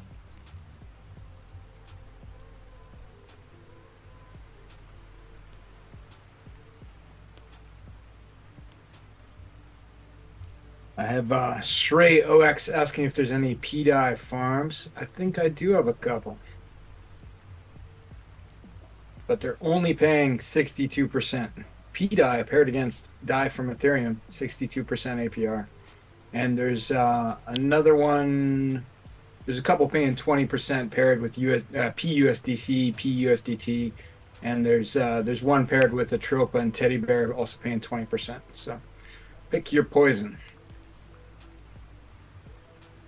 The thing with any farming right now, where you're paired against a stable coin that is stable, then you're going to have impermanent loss if one side goes up. So keep that in mind. But if it's paying enough, it could be a good play. Red Bull, I didn't answer that yet. As soon as I'm done with the cores, I think I can answer that. Well, let's see if we get some more likes. How many we got? 5 likes on the stream. We got a few more. Red Bull Vodka is asking, how would he invest if you only had $1,000 to invest? I think I have a good plan. I think I have a decent plan for somebody with $1,000. Did you see Brother on Fire? What's that? What Brother on Fire? No idea. No idea. No idea. All right, let's come over here to PulseX. PulseX is very, very strong, man. Very, very strong. But it is coming up to touch the top of this range, this pennant it's in. So the expectation from here is that we'll be rejected and we'll start making our way back down to the other side of the pennant. So, yeah, I'll make it a little closer.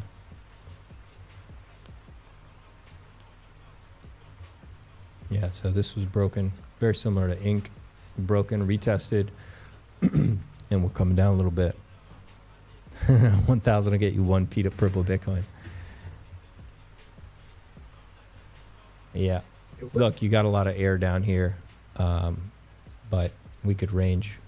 We could probably just throw on some fibs and quickly get. Let's go. A breakout range. Yeah, look, the breakout of this impulsive move, you know, is about 0.000032. So it's very possible we could come down here. But I definitely think at least coming back down to test 0.0036 at the golden pocket down there at 382. It's very possible. But once again, we're fine. I'm really excited about PulseChain. Like, there's a lot of good sentiment, good feelings. You see it in the charts. They're strong. They're looking good. Come over to incentive really quick. Very similar pattern to PulseX. We have smashed that uptrend we were in, which is fine. We're making our way. I got a box down here. Very possible we could get down here. I do think 270 might be just a great entry. 230. I'm just trusting whatever work I had done here before. $180. All right. and there's a nice break over here at $1.60, which could be possible. It is possible you could get back to 150, but I wouldn't get too greedy here. The low might have been that $1.30 down there. Very little chance we get back down there, but anything's possible. Sorry, dominating chat today. What's up? RH Core's barely moved. That's where I'd be with 1K. Yeah, Clockton's on the right track on that one for sure. Looking very bullish next 2 to 6 weeks. Let's go over here to, I want to see Hex really quick.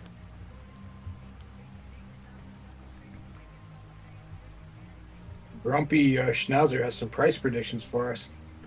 I'm not sure I agree with him. He's saying that's how we deploy the 1,000. Oh, I see. Okay.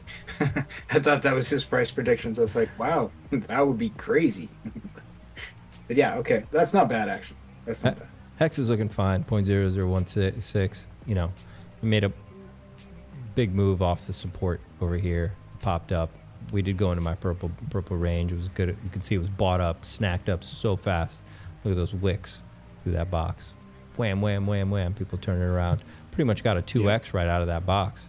All right. It's a Lower fast inflation 2x. on Hex is huge. Say that again? Lower inflation on Hex because the OA staking is huge. Yeah, man. It really is. Do you know if the OA restaked the 7-day stakes that ended? Does anybody in the chat know that? Yeah, chat. What's the update with the stakes? What is the update on the stakes? I have that wallet saved here. Pups, I'm gonna grab. Let's see. Let me see EHEX. EHEX, a beast. Look, it hit that purple box, wicked into it, blasted off. Jeez, gorgeous. 0.0038, almost 0.004. He restaked for 30 days. So that's kind of the sentiment I think I was feeling too with that ETH chart and the dominance. What I was showing you guys, that it makes sense we go sideways there because I don't see that V shape coming. If you guys remember when I was showing you this, I still have that chart open. I didn't, just from my price action experience. Is this a chart? I didn't see this making a V out of there, so we'd have to chop. Once again, I can show you guys again back at 20. Here, you see this here at 2019, what we did? We did a pop out, we chopped, came down, double bottom, higher low, and blasted off. I could see something very much like that happening here.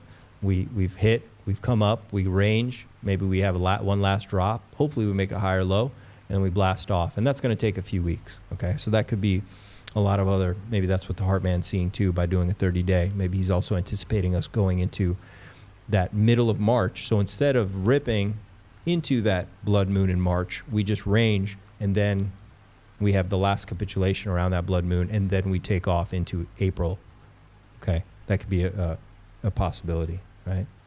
Or whatever happens there in middle of March plays out, and then we blast off. But you should be prepared for that, for sure. Let me restake for 30 days. That's fucking great. That's good. That's good. Chat, you guys are amazing. Everybody knew the answer. Everybody knew it. No one's wearing pants, but everybody knew exactly the answer.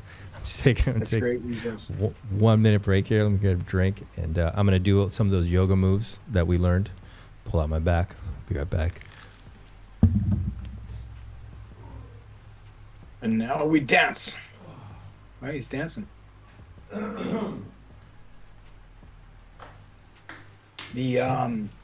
I think the reduced inflation on Hex and on Ink is bullish. I'm wondering if the next play is going to be that the OA is going to start 45,000 validators and reduce the inflation on Pulse. Because right now, validators are making 10, 12% validating on PulseChain. They could cut that down to 5% if 45,000 new validators start tomorrow, which is totally something within RH's capability. He has the Pulse, he's got the devs, he could run up some validators, reduce the inflation there too. It would be in line with what he just did with Hex and with Ink. Don't tell Wolf when he gets back though. This is secret alpha just between us. No, Red Bull vodka. I am not Muslim. I have nothing against Muslims, but that's not my style.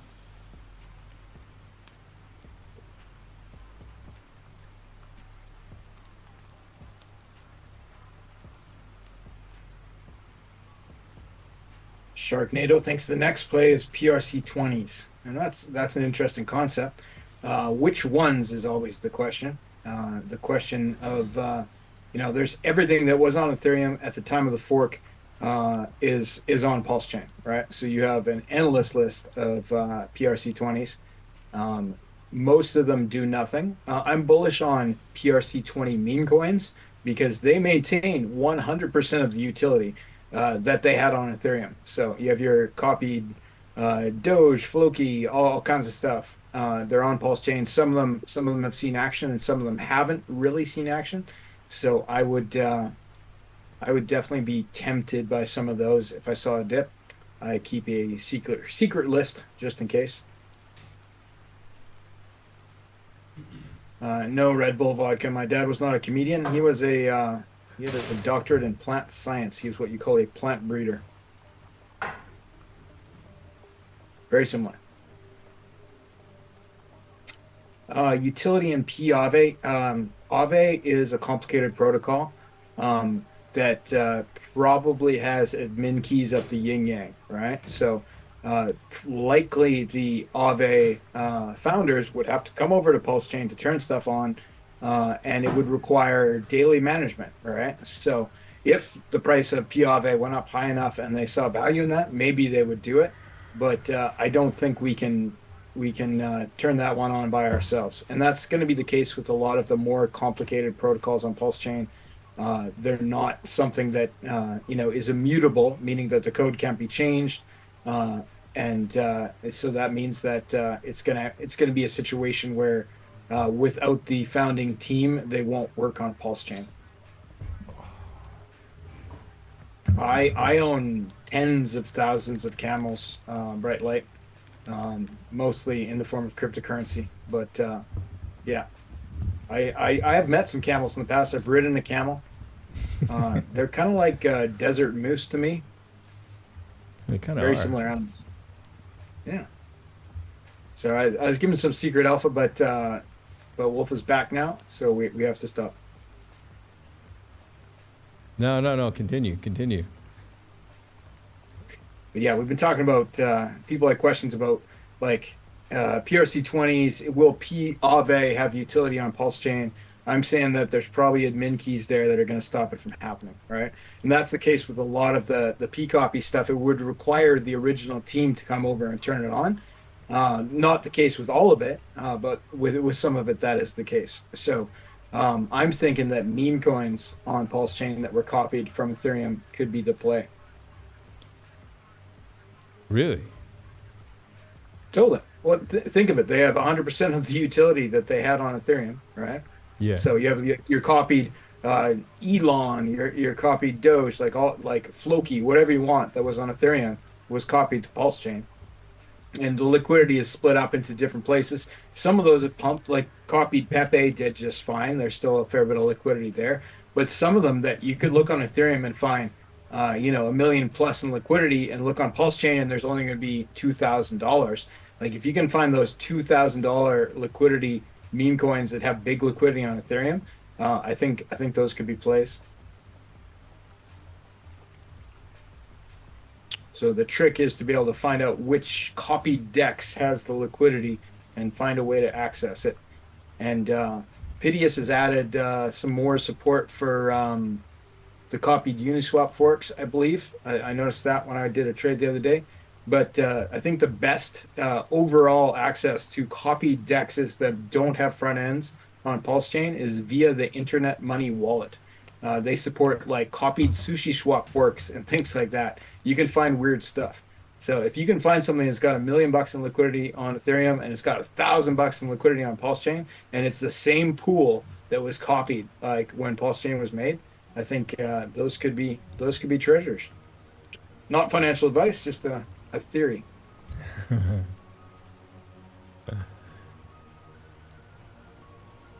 Yeah, copy. Yes, Rich. Only copied when the fork happened, right? So yeah, there wouldn't be any new coins, that happened after the fork wouldn't be copied to PulseChain. Anything can be bridged to PulseChain, however.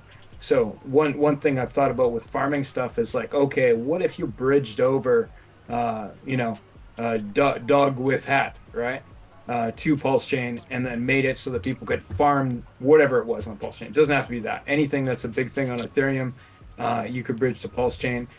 Most things that aren't on Ethereum that are big, like dog with hat, for example, I know is on Solana. Likely it has a bridged representation on Ethereum that could then be bridged to PulseChain, right? So basically anything that's big could we could have the actual, not the copies, the real thing on PulseChain if there was a reason for it. Yeah, LUSD was crap. That was exploited. So Binance reduced their reserves by 8 billion, which is dramatic. Now it's mostly BTC, ETH, USDT, and Sol. Now a lot of people are speculating here and there, and I saw this earlier, but they do owe a big tax bill, I believe, or a big fine. I wonder if they mentioned that here in this thing. I believe they owe February, here it is, 2024, a U.S. federal judge ordered Binance to pay $4.3 billion in fines for money laundering violations. The plea agreement saw Binance forfeit $2.5 billion and pay a criminal fine of $1.8 billion. They squeezed them, man. They squeezed them and they won. All right, and they got it, right? That's what they're trying to do. The heart, man. They're just squeezing people, right? And they got Binance for a big chunk. So that could be it. Unless they know something we don't know, right? We don't know that. Somebody else sent this, Corpro Stylist. What's up, Claudia? How you doing? Harambe. Yeah, that's another one. Yeah, we should definitely do a deep dive into a lot of these e-copies again. We touched on it a few weeks ago, and we should do another one. Especially we're going to go sideways, so we'll have some time. We can do some of these deep dives, right? You know what we should do? We should get KG on here to show us how to access these weird dexes and find these weird copies. Okay. I like that. You would do that for us, I'm pretty sure.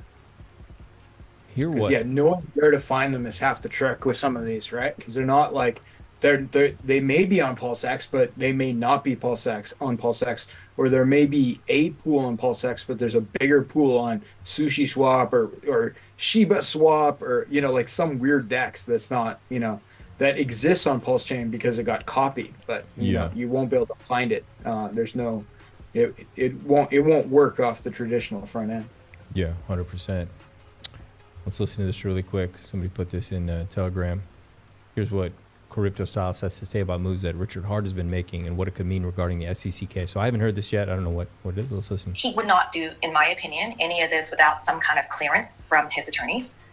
And so to me, that indicates not necessarily a guaranteed dismissal, but it's a positive look on the case, which is, the other kind of missing link or the other piece that we really need to have resolution on, I think, for PulseChain to go into like a full send mode. So I just really wanted to, just highlight that all these moves, they're bullish in and of themselves, but what it also means in terms of the case, this was definitely done with some kind of permission, some kind of approval. He's been waiting. I think this has been his master plan since for years. And now he's starting to implement it.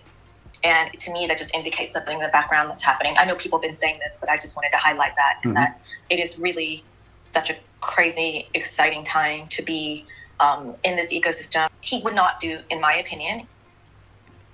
Okay. Well, people just chatting about it. Yeah. And we saw this. Kayak Man got eaten.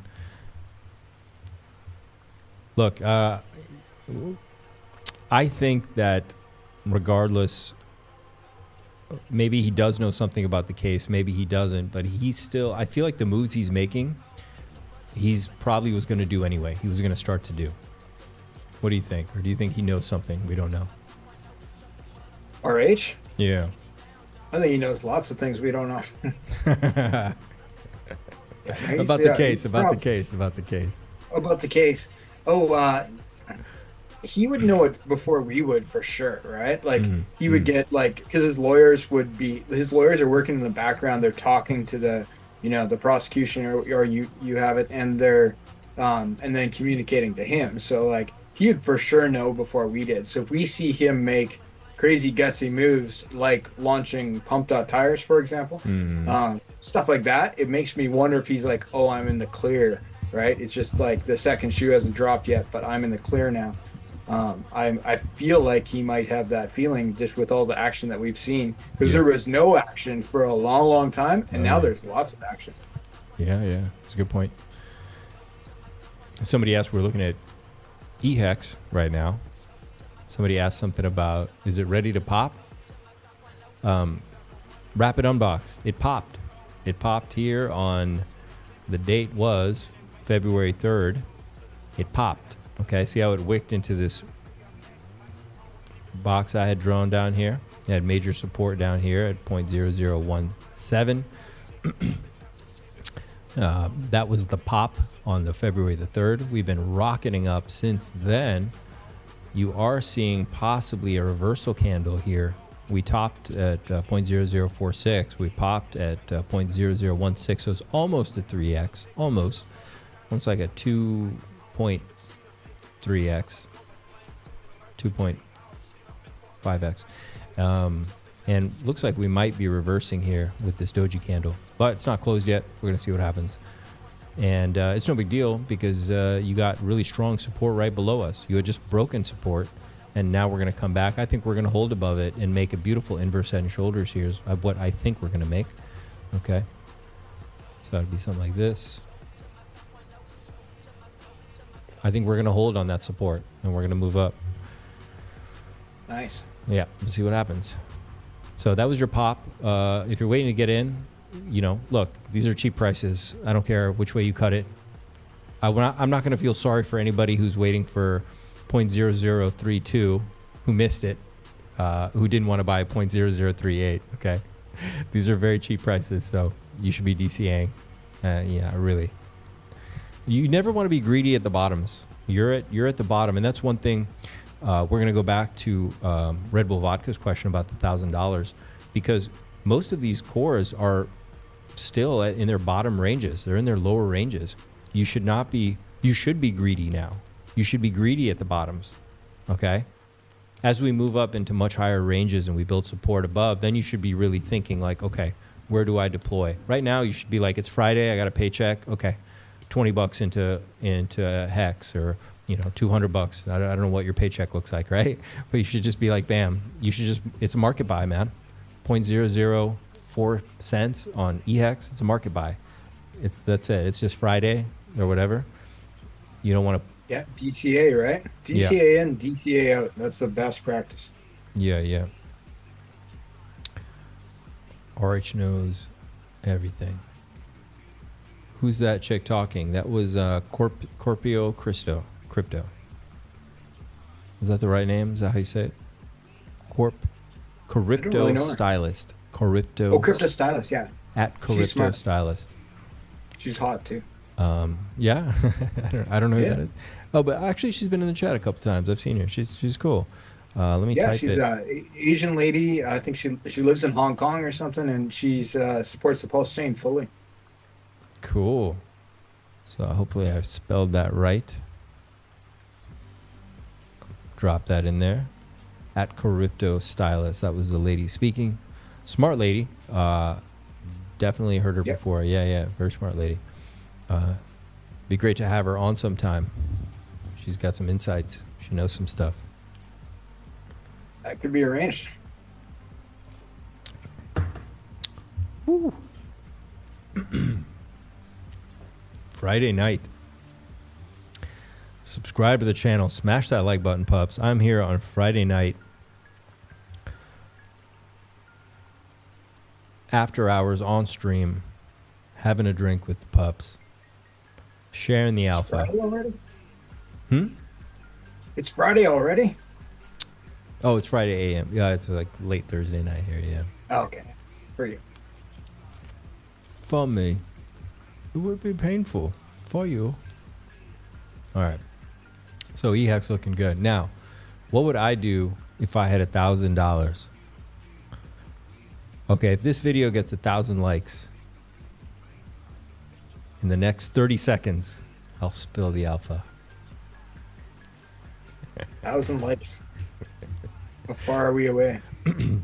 We are about 9,000. We're about 991 likes away from 1,000 likes. Let's see if we can make it happen. Yeah, let's go. 203 people watching. Press the like button. It's not hard. Just do it. They're so stingy with their like button presses.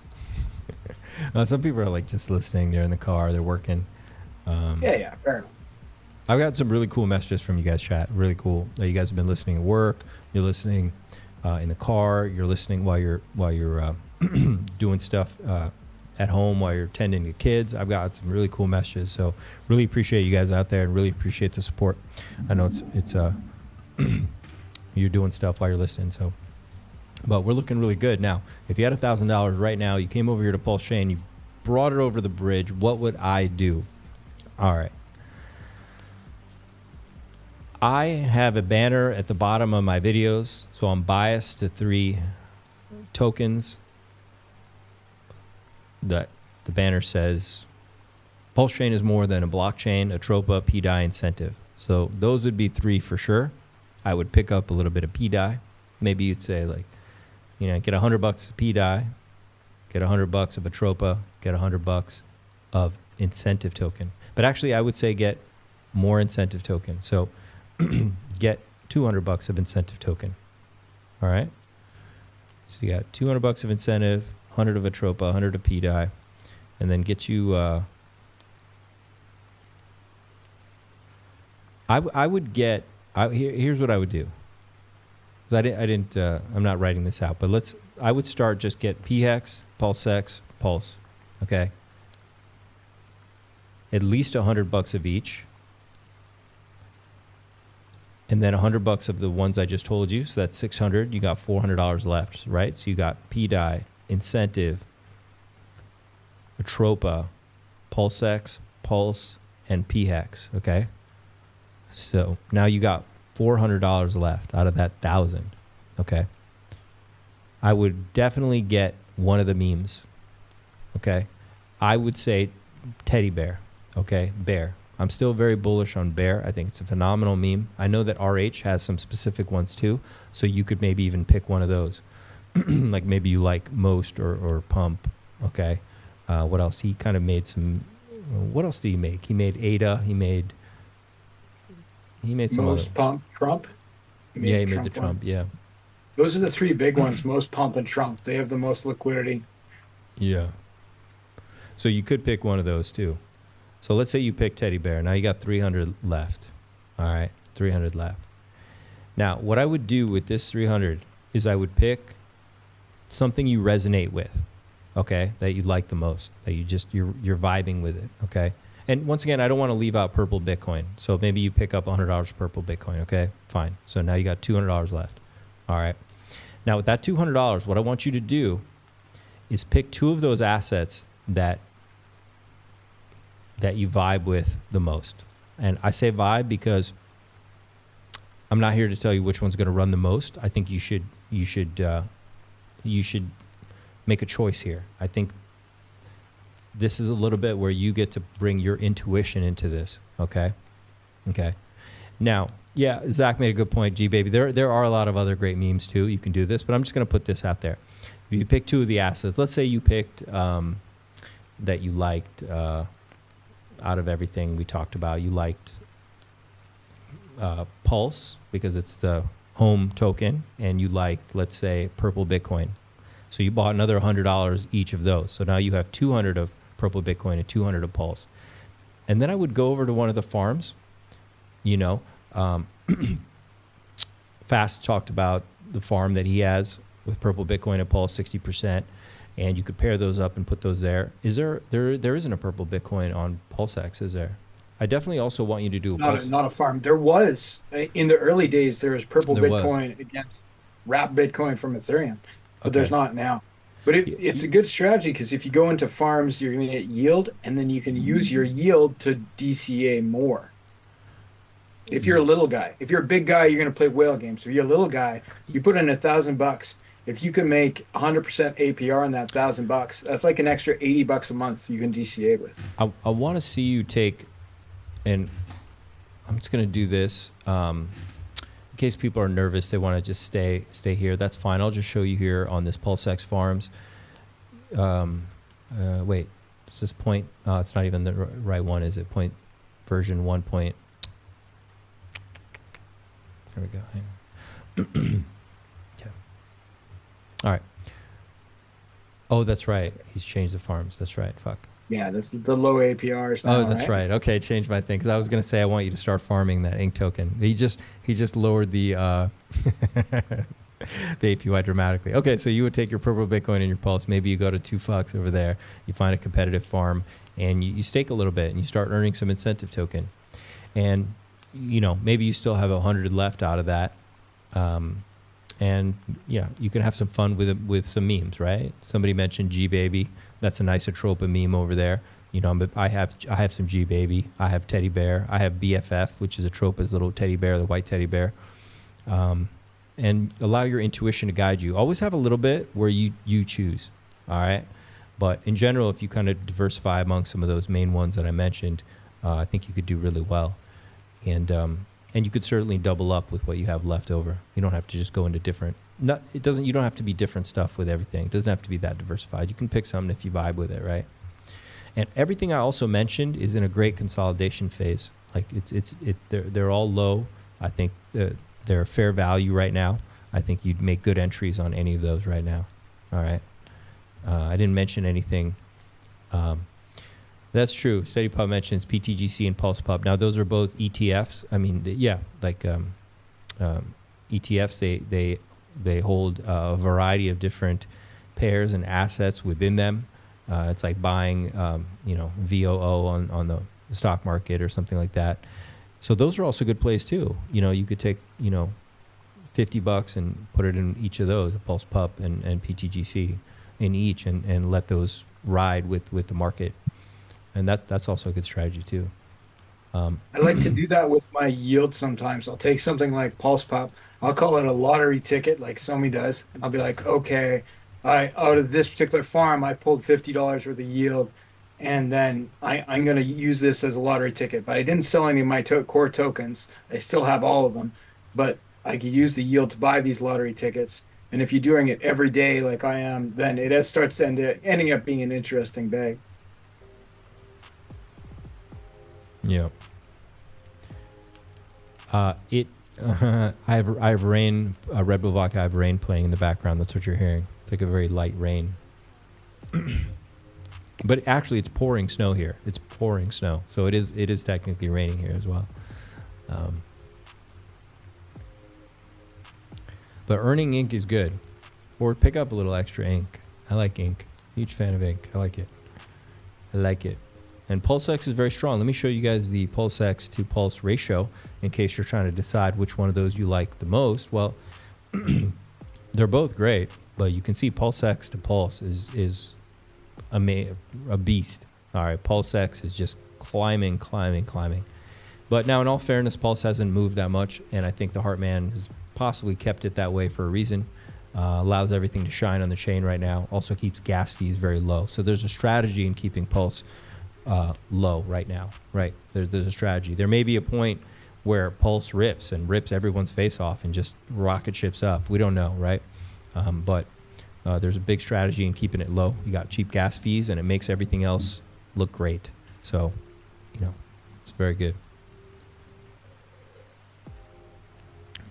Let's come over here and looked at ink. Oh, I got to tell you guys about. Oh, we had some crazies today too. We had some crazies. Some crazies. We did, man. So we don't, in our Telegram group, I'm a libertarian, guys. Like, I'm really into free speech. Anything goes. And Deerslayer, bless his heart, he jumped in. I was totally new. I'd never had a channel before. And he's like, he was helping out from the beginning with the Telegram.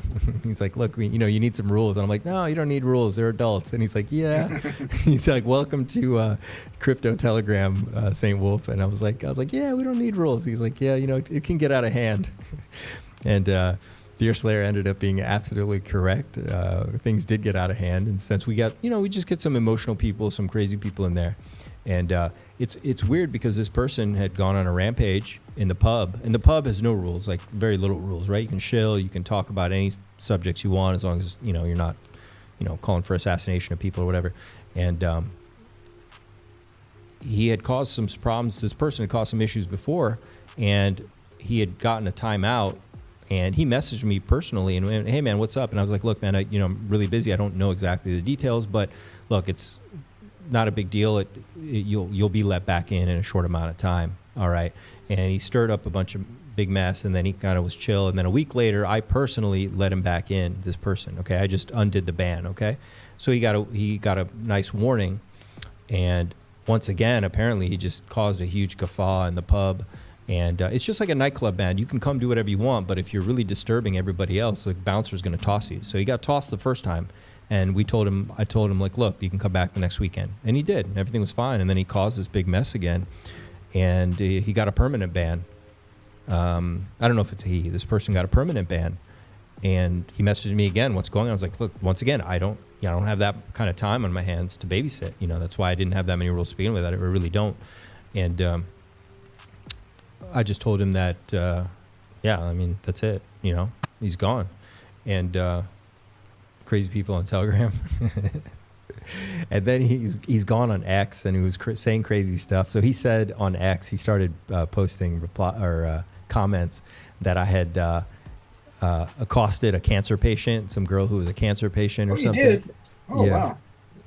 Yeah, let me read it. What it said, I don't even remember now. He said, St. Wolf Vision, I'm an insider for scammers. I'm associated with all these other scammers. I've been covering up the draining of Hexican's wallets, and I scammed a girl with cancer as well. You did? Yeah. Oh, man, that's brutal. Why do you do that? I don't know. Apparently, I don't like young girls with cancer. Girls with cancer. So, I'm pretty sure the same guy accused me of also scamming a girl with cancer. Okay. So I think that's just his line is like, you banned me, so you therefore scammed a girl with cancer.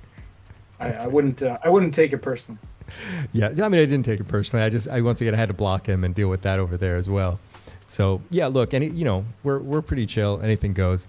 I'm learning about how this Telegram world works and crypto Twitter and everything like that. It is really interesting. I guess people can't get out of hand just like a normal nightclub. And there's predators too, right? Like there's people who are not here for good reasons, right, and they're they're looking to discredit others to make themselves feel better, right? Yeah. And I think with this individual, that's what we've seen is, like he has not been successful in crypto, so he tries to share the pain by discrediting others with false accusations like that you stole money from a girl with cancer. Actually, I think I was beating up the girl with cancer the last time I saw. You beat her up? I stole her money. I beat her up with Hexy Bastard. Me and Hexy, we teamed up on her. We beat her up. But yeah, I won't do that anymore, I guess. Don't do that, Fast yeah, Abdul. Just stop. It has to stop. Yeah, it has to come to an end. Stop. It's got to come to an end. But yeah, there's crazy, and then there's like sociopathic, right? And this is. Yeah.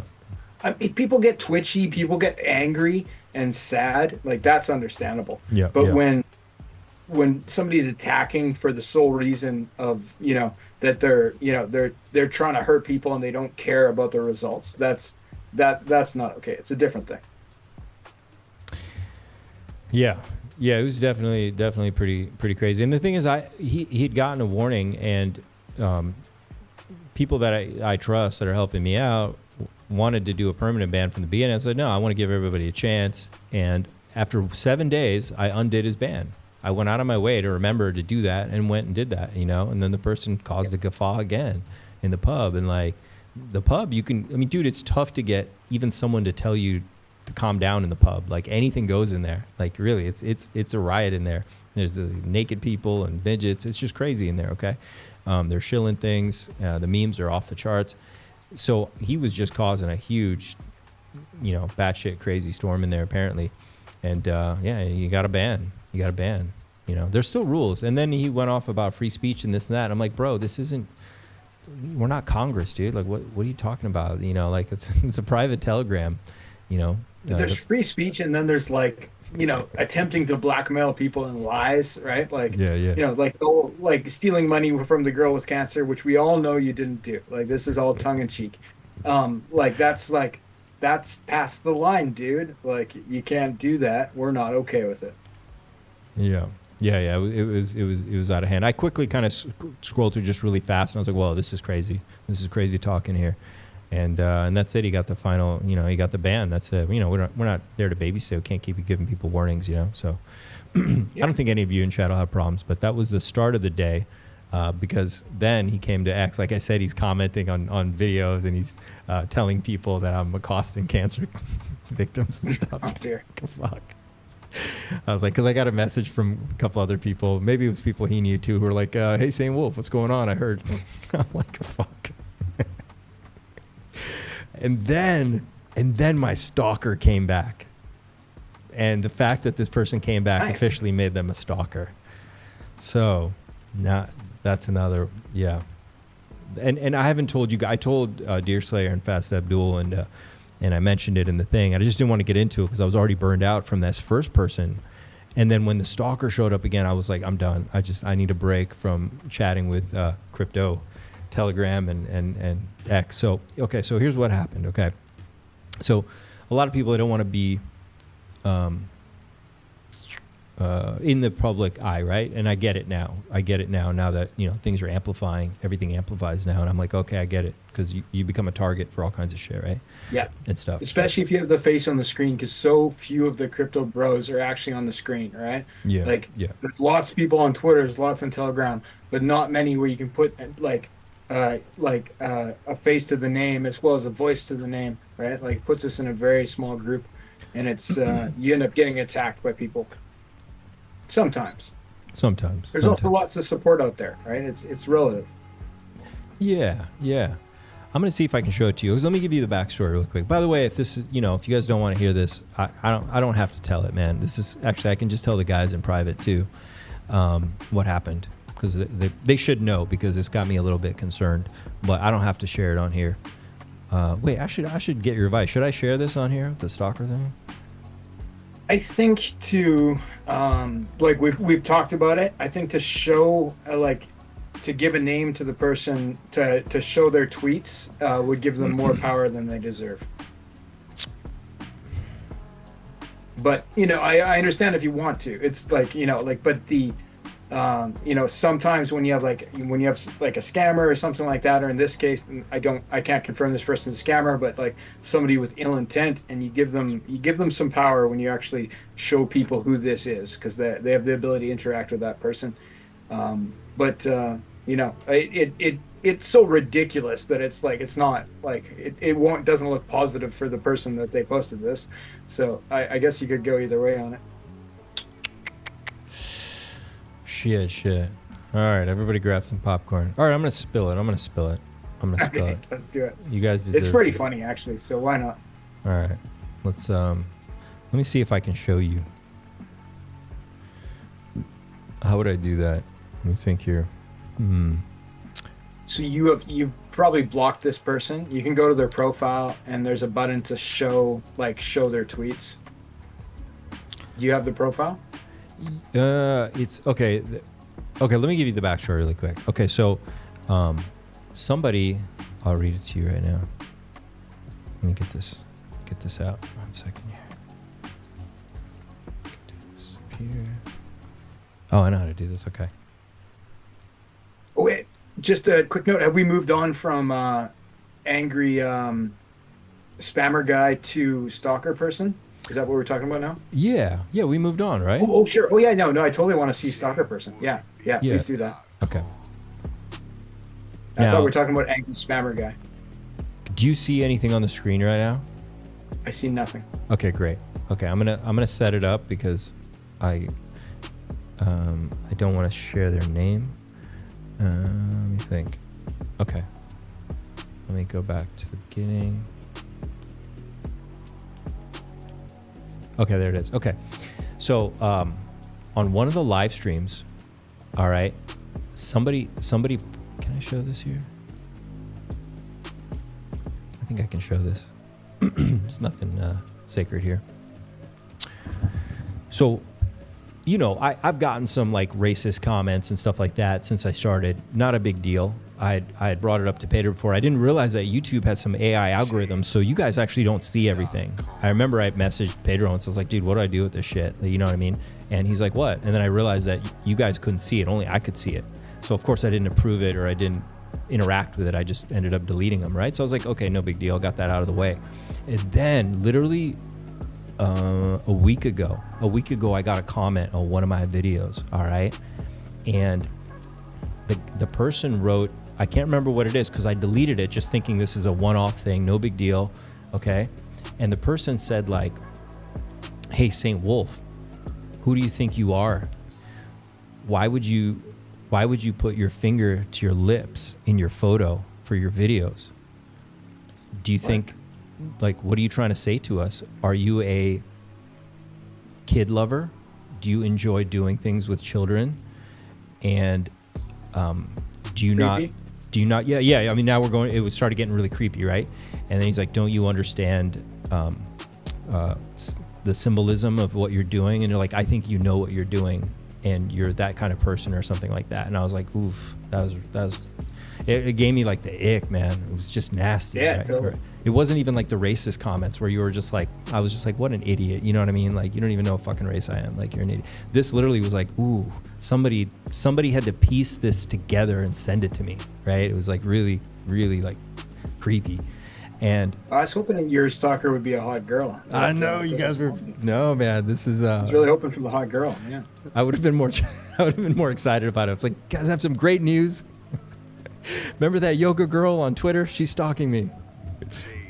No, it wasn't like that. So I just saw it and I was like, I was kind of mad at first because I like just the thought of like what this person was talking about. It like I got really angry. Like I was just like gonna like, I was like, if this person said what they said to my face and just asked me something like that and started talking in that way they were talking, their face would have been bloody. It would have been a big mess, you know? Yeah, no kidding. And then I thought I deleted it. I didn't even take a photo of it. I didn't even take a picture. I just was like, fuck this person. I blocked that person from my channel. They sent you a message on like where did you get it was a comment under one of the videos. So okay. I could see it, and I don't think it showed up because they were using certain words in there, you know? Right, okay. Like YouTube censored it probably, but you could see it. Yeah, but I could see it, and it was very creepy. And then, of course, of all the days this person comes back with a barrage this time, is today. Literally, right when we were done dealing with crazy person, I go to my comments, and there's a few posts from this person. Now, can I show you guys what this person wrote? Or would that get me in trouble on YouTube? I don't see why. No. Okay, I'm just gonna... If it's on the screen, like don't put it in the comments, but you could show an image on the screen of what they wrote. Okay. And I don't think that would be okay, going to come up. Maybe we won't read some of the things that it says if you think that's sensitive. Okay, I'm going to show you right now, okay? So he says, I'm blocking the person's name, okay? Obviously. But they say, hey, so please enlighten us to why you would use known kid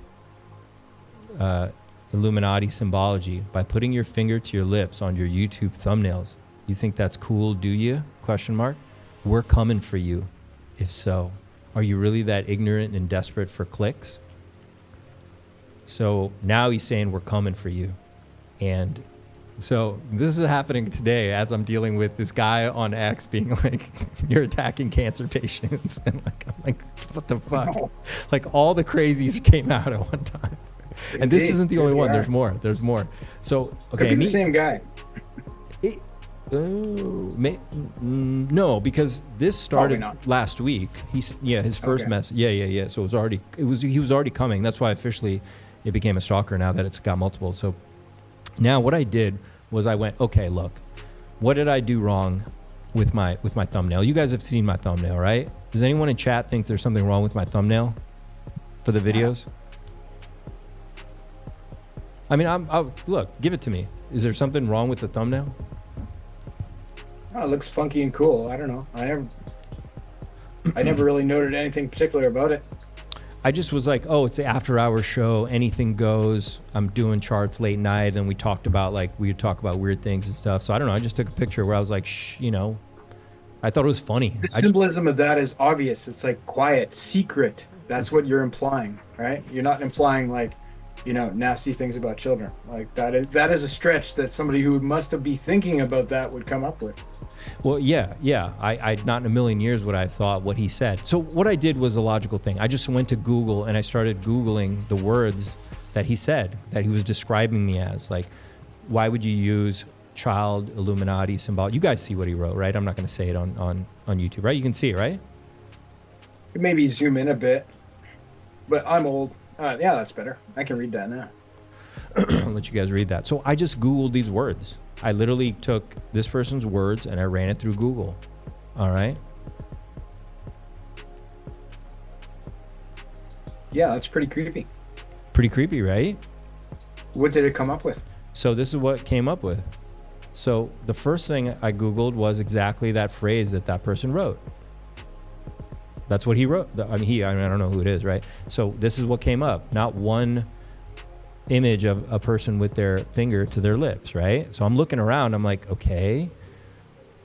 Like literally a pizza shop, all the panda, you know, all the weird, you know, real sadistic, sick stuff, right? Yeah. It's real. There are people out there participating in this kind of thing, right? No doubt, right? But so that didn't come up. So then I searched for another phrase. I searched for a hush sign, or I'll just put it up. You guys can look at what I searched for. Can you guys see that? Yeah, you guys can read that. So I searched for, you know, this finger to your lips, which is the hush sign. Child Illuminati symbology, right? You can see it up there. And I just went to photos and same thing. I even typed in hush sign. There's not one person with their finger to their pursed lips. But like putting your finger in front of your lips to indicate be quiet or a secret, like it'd be the same as like, you know, crossing your arms and saying that meant something important, right? Like that was very specific. It's like, these are normal human gestures. You can't tie them to something like this. It doesn't, you know, it's too weird. But anyway, you're creeping me out. So this guy's creeping me out. So yeah, so so now I was kind of like pissed because he's like, we're coming for you. And I'm like, for what? There's not even, I entered the words you used and nothing comes up like what yours, because I didn't know. I was like, did I make some kind of, and I'm actually into this kind of stuff in sense of like, I'm aware of deep state and symbolism and all that. And yeah, it's really creepy, you know, a little scary. He's got threats in there, veiled threats. Okay. So that's an issue for sure. So I think also I'm glad I'm sharing it with you guys. So then he messaged again on another video. He put a comment. Okay. Where is it at? And that's why I was like, oh shit, motherfucker's like stalking me now.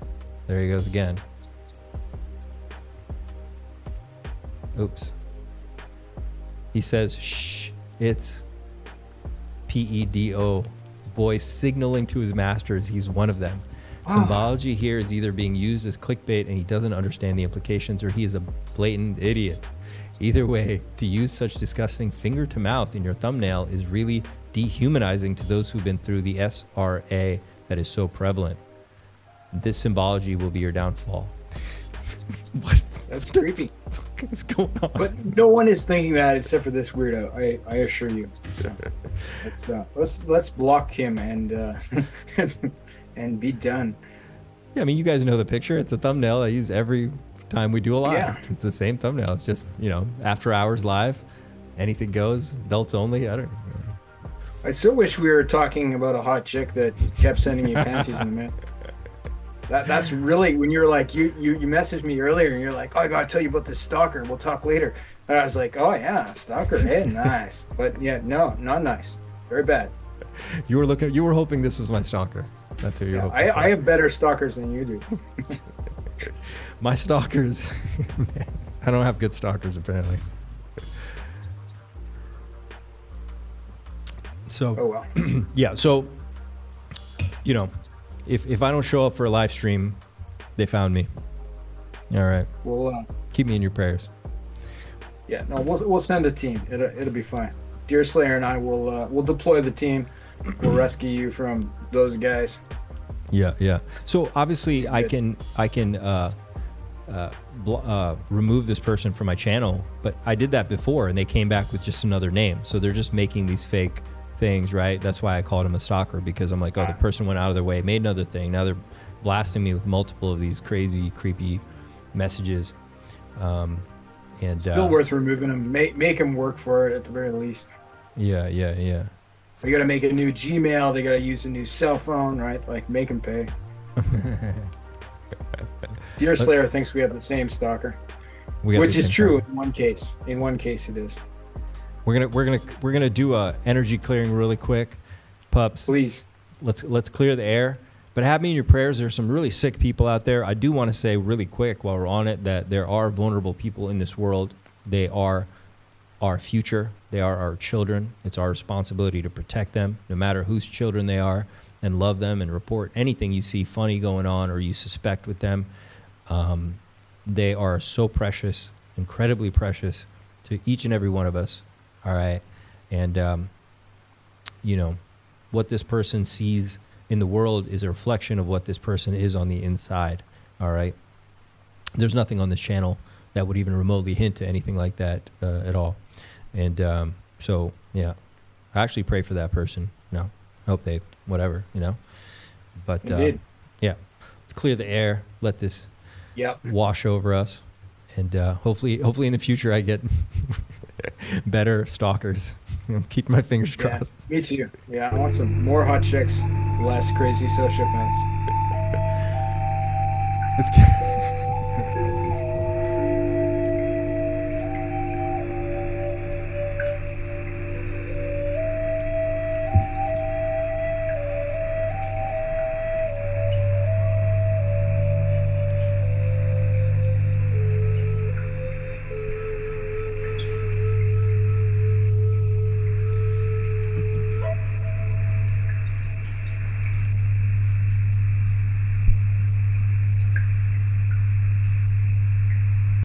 All right.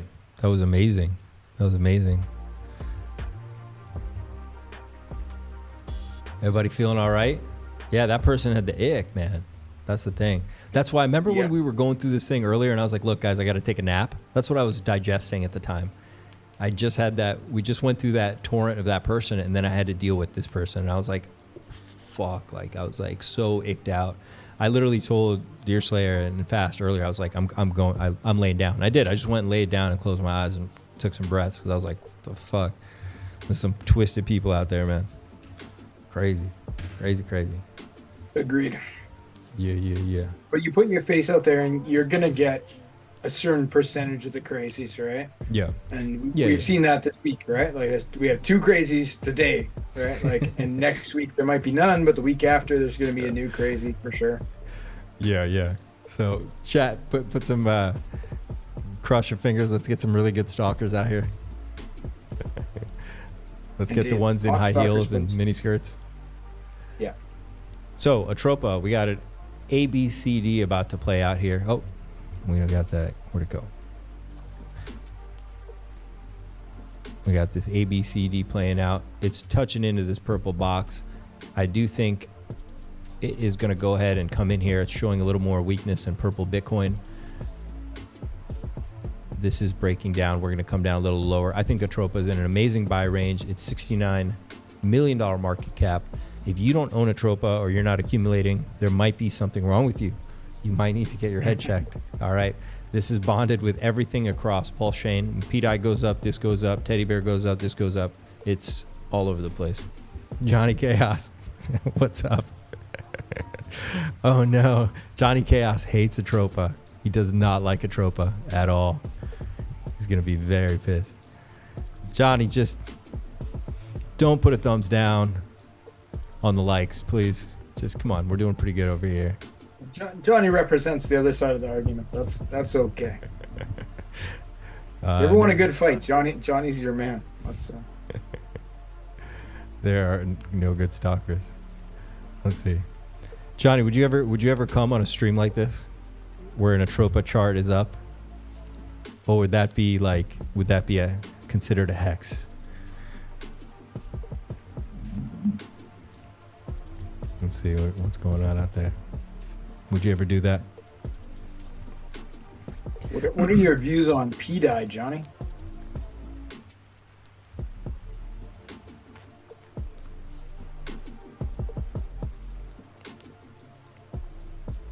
Not everybody has to agree on everything. That's part of the game. And I don't agree on everything either. Like my line is I'm here for the tech, right? So it's like, you know, I don't have to buy into every narrative in order to talk about it even.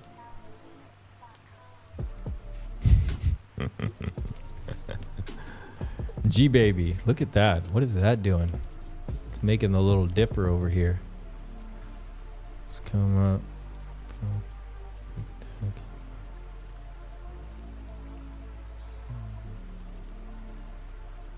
Huh, interesting. The chaos indicator.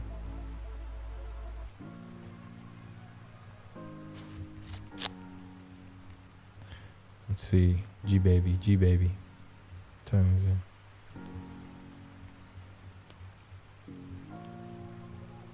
Chaos indicator does sound sick. Shell Fox gets it, man. It does, doesn't it? The chaos indicator. Let's get a chaos indicator on the show. We could. It would have been flashing yesterday for sure with all this encapsulated stake fucking stuff. Jesus. Yeah. I don't know if you want Johnny to comment on the encapsulated stakes for pDAI. I don't want to hear about encapsulated stakes for 7 days starting yesterday. Yeah, enough of that. That was heavy, man. That was some heavy shit. Damn. We need the chaos indicator.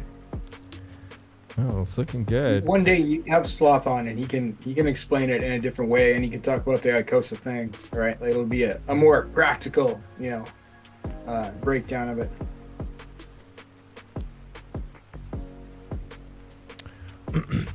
So it's slammed right into, so you have this purple line here. So slammed right into that. It's using that as resistance. I do think we're going to form a channel here. If I probably go to a lower time frame, you can probably see that this impulsive move needs to be eaten up, okay? And we've eaten up quite a bit of it, okay? We don't have to come to the bottom of this range. Where this wick is, maybe your bottom, all right? And we may be forming a range there. But I'm going to put on a lower time frame, and you're going to see this impulsive move broken up. What I'm going to do is find out where it got traded. There it is. There it is. I bet you that's where that wick went to. So this is where the market wanted to play with it. Come here, buddy. Come here, little guy. So let's go ahead and drop a line there. I have a feeling that's going to be your support. All right. Let's go over here. Look at that. Right to the wick. Right to the pip. Boom. So that is your range. I'd say between these two purple lines, this is what we're going to range in. I don't see any reason for this to go up right now, and I don't see any reason for this to break down below this purple line. So I'd say we're just going to hang out in here. You got a nice accumulation zone between $19 and $9. And maybe this G-Baby might be juicy for ratio trading, or not ratio trading, just trading, if it stays in here for a little bit. Let's see how much velocity it has. There's just not, there's a decent amount of volume. There's almost 100K volume going on this right now. Ink getting melted right now. It's a buy, Deerslayer.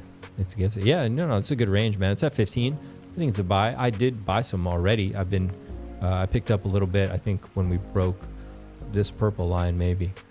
I'll have to check. I don't remember where I entered. But I was expecting 7 to be hit, but it hit 9. So, I mean, look, I'm happy with that.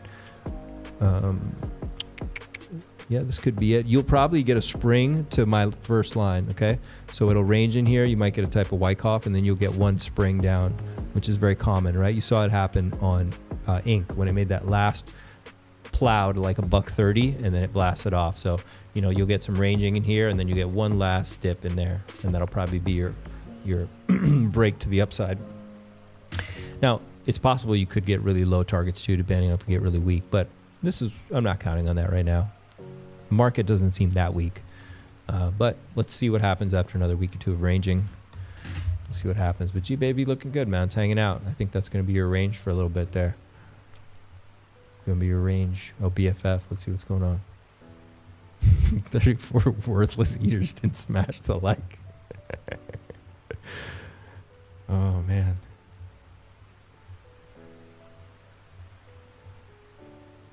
Oh, shit.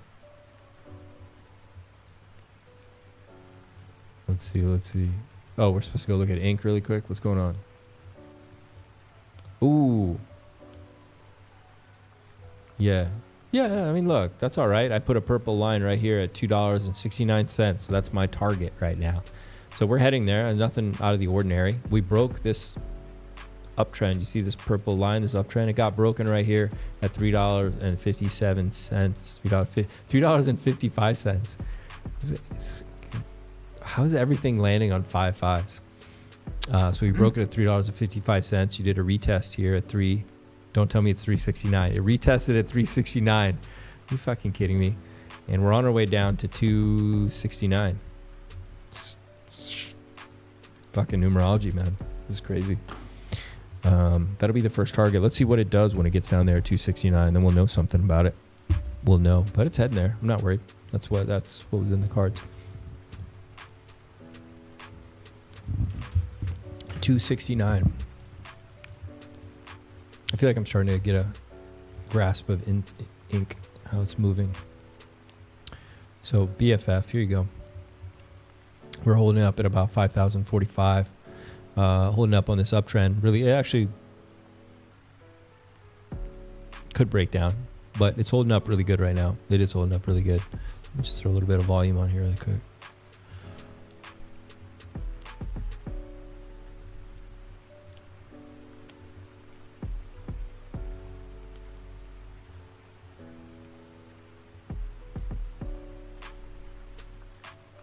Yeah, that might be your range here. I don't see any reason for us to break below 4,600 where it came down the low there. Actually, it looks like it could hold. We could have a nice juicy trading range right here. Okay, where I put this purple line, similar to G-Baby. So if we break out of here, this could just become where this range is. All right. I don't see any structural issues or anything like that, or reasons to break below 5,000-ish, 4,900-ish. I think it's a good buy. It's $3.4 million market cap for an Atropa, the Atropa meme, like the first one, BFF. So it's pretty cool. What's G-Baby market cap? 1.8 million. Okay. So it's about G-Baby's not a fee token, right? It's just a straight meme coin. Yes, exactly. Okay. But it's Atropa Dev is behind it. Mm-hmm. Atropa launch, yeah. Teddy Bear as well. Yep. And once again, good ticker. It's just G-Baby. It's great, right? You can see the memes are going to work out. It's just got the vibe. Yeah.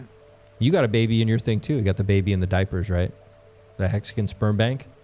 Oh yes, Isn't of course. it like a little baby in the diapers, or it's a grown man with a camel head in the diapers? Well, whatever. It's like a G-Baby. Well, yeah, it's Fast Abdul. You know, your babies could look like Fast Abdul. That's the message I'm trying to get at. So Teddy Bear is forming a very clear falling wedge. This is a very bullish formation. One of my favorites. We love these. When they break out in crypto, they blast off like bats out of hell. You have broken under major support. Okay. So that's why I'm changing everything up, because this is a new pattern you're in right now. And I think this is going to be the one that launches it when it does launch. Now, I do see this coming down. I think, did I put a purple line down there? Did I do any charting over here? What's going on? Yeah. Oh, okay, wick down there. Oh, interesting. Let's okay.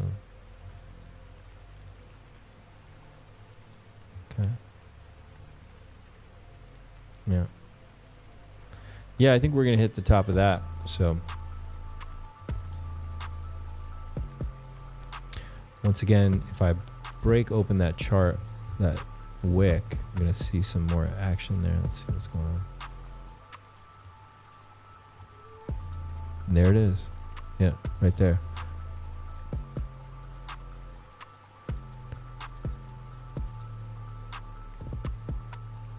Yeah, I think we could test that right there.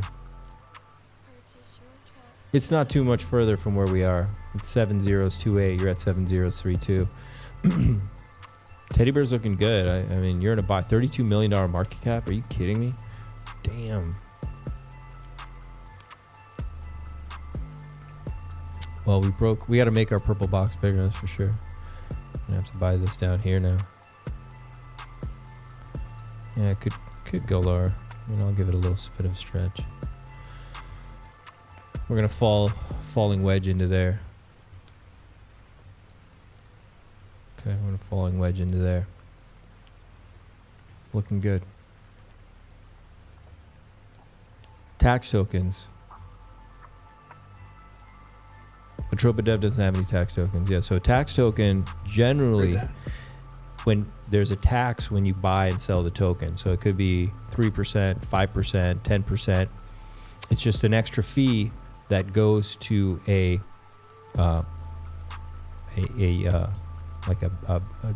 main wallet of the token, and sometimes gets distributed. Like some of it may be burned, some of it may be redistributed among the holders that didn't sell.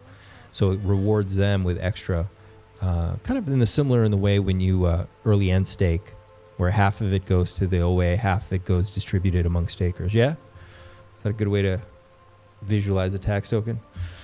Yeah, that makes sense.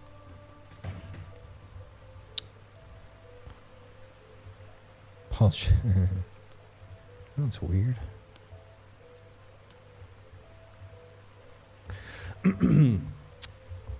What else? Anything else we should see?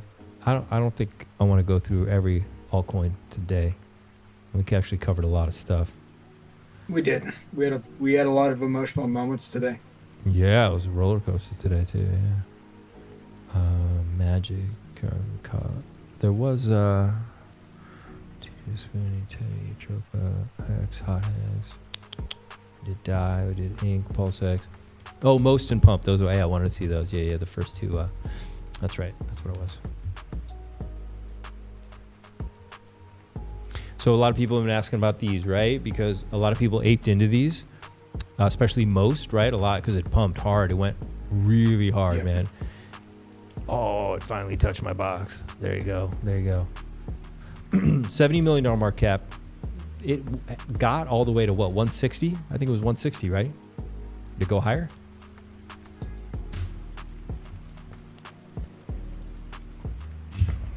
$160. That's pretty high. Yeah, it got up to 160. It was amazing. It was amazing. And I was it ran. Look at that. Yeah, it ran hard, man. Looks really good. Now, I've got a very low target down here of 1 cent. It's at 7 cents now. It's in the cards. But I put a purple box here where I thought most likely the price was going to consolidate. Okay, and you can see we're already touching and entering that range. So that range is between where we are, 7 cents, and the low I have is 0.037 cents. All right, and I think that's going to be it. I do think we're going to come down to at least 4 cents. All right, I do think it's very possible. Now, if the Heartman has plans and he doesn't want to see that happen and he wants to get these things pumping while everything else is red, then he can. We can even pull some fibs really quick, just for the fun of it. If you want to see some technical. Pull from there. So you can see it's at the 236 right now. It touched just about perfectly, right? And it came up to the 0.5. It's already did a retrace to the 786 after its first collapse. Okay, so it's a really nice structure. It's good. It's doing what most altcoins do that are this impulsive and euphoric off the bat. Now, generally, you could easily see it coming into this range to like 0.045 cents. So I think the market cap could half from here. It's 70 million market cap. I could see this going to $35 million market cap before it takes off again, because this thing needs to build up a little bit more strength. I mean, this was quite a move. I don't see this erupting suddenly unless somebody pumps it. It's going to come in here and shake out weak holders for sure. You know, it's going to come in, you know what it's going to do. It'll have another dip down here, probably have a thrust and come back out, start moving back up, something like that, right? Okay. So how fast it's going to happen, I don't know. Like I said, is he planning to use this to market soon? You know, it's going to happen quickly, but I would expect just something general price action-ish like this, for just a very quick draw it on there really quick. Let's go look at pump really quick. That it's been theorized that was one of his reasons behind launching pump.tires is it would be really easy to pump some of these tokens, right? Yeah. So it's you know, if you pick the right one, like he launched 19 on the first day. So you know, like, but most Trump and pump received the most liquidity. They had artificially large pumps to them on that first day. So like those are, in my head, those are kind of the favorites. Those are the ones that I'm DCing into a bit. But there are, you know, 16 others that were launched on the same day. So that is the question. But yeah, maybe this will be a calling card of like, oh, look what's happening on PulseChain. You'll see most do you know, a 5,000x from his current position. That's not impossible, and it would be a great advertisement for a lot cheaper than it would cost to do the same with another token. Yeah, I mean, I think these are going to be around. I think these are going to be around. Yeah. This is breaking down. Broke this line, retested, rejected. Believe it or not, the target for this right here is all the way down here at 0.001 penny. Okay, I think so. When I measured it before, I can do it really quick again. Which isn't good. Which tells me maybe, since they are altcoins, maybe, you know, knowing the Heartman, he likes big pumps and he likes big dumps, right? So look, here's the target. It's a pretty solid target right there based off this.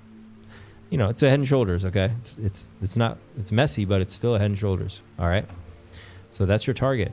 It's pretty much technically pretty solid. Could come down there. But knowing him, he's probably not going to let that play out like that. I'd say realistically, this has already seen a lot of weakness. Maybe you can get down to 0.011. Maybe at the worst, 0.0069. Again, another 0.0069. Look at that. I didn't even realize that till now. So maybe that's the target, 0.0069. And Inc. has also been liking those 6.9 targets. So maybe that's it. Maybe it's going to come right here before it goes. Once again, these are memes. There's no rules. But I think this one looks juicy. You're already at $14 million market cap. Could come down even more. And guys, I don't need to explain this, but you guys understand when I draw this, I didn't draw all the ups and downs. You guys know that, right? The line, it doesn't do that, right? You guys know it goes up and down and up and down. Yeah. There's a range, okay? I just kind of drew the lower.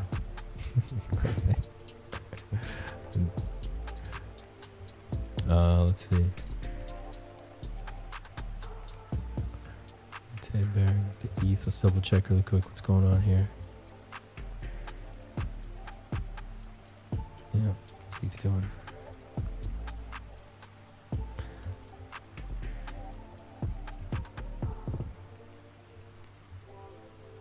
Okay, this looks good.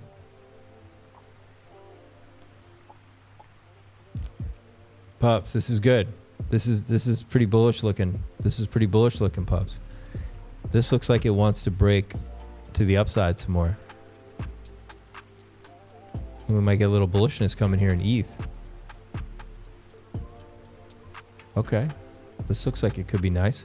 I think this is going to move up from here. It's going to touch the higher part of this range, but there is a lot of resistance right there right now. Did I not draw this range yet? Let's just put it... yeah, let's go there. I think it's going to go even higher than that.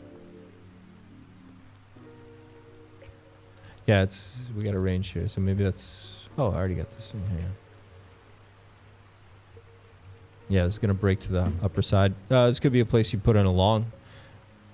Yeah, I think this could be a long. Somebody was asking earlier, do I long ETH? Or I think this is a long. Could be open up a long on the For hourly. the plebs in the audience, what do you mean when you say long? So this looks like it wants to continue up. So maybe you'd go and put in a long trade on ETH. Like, you know, you could do like a 2x, 3x leverage. You know, I'm not going to tell you to do 5 or 10x, but you could. Set your stops.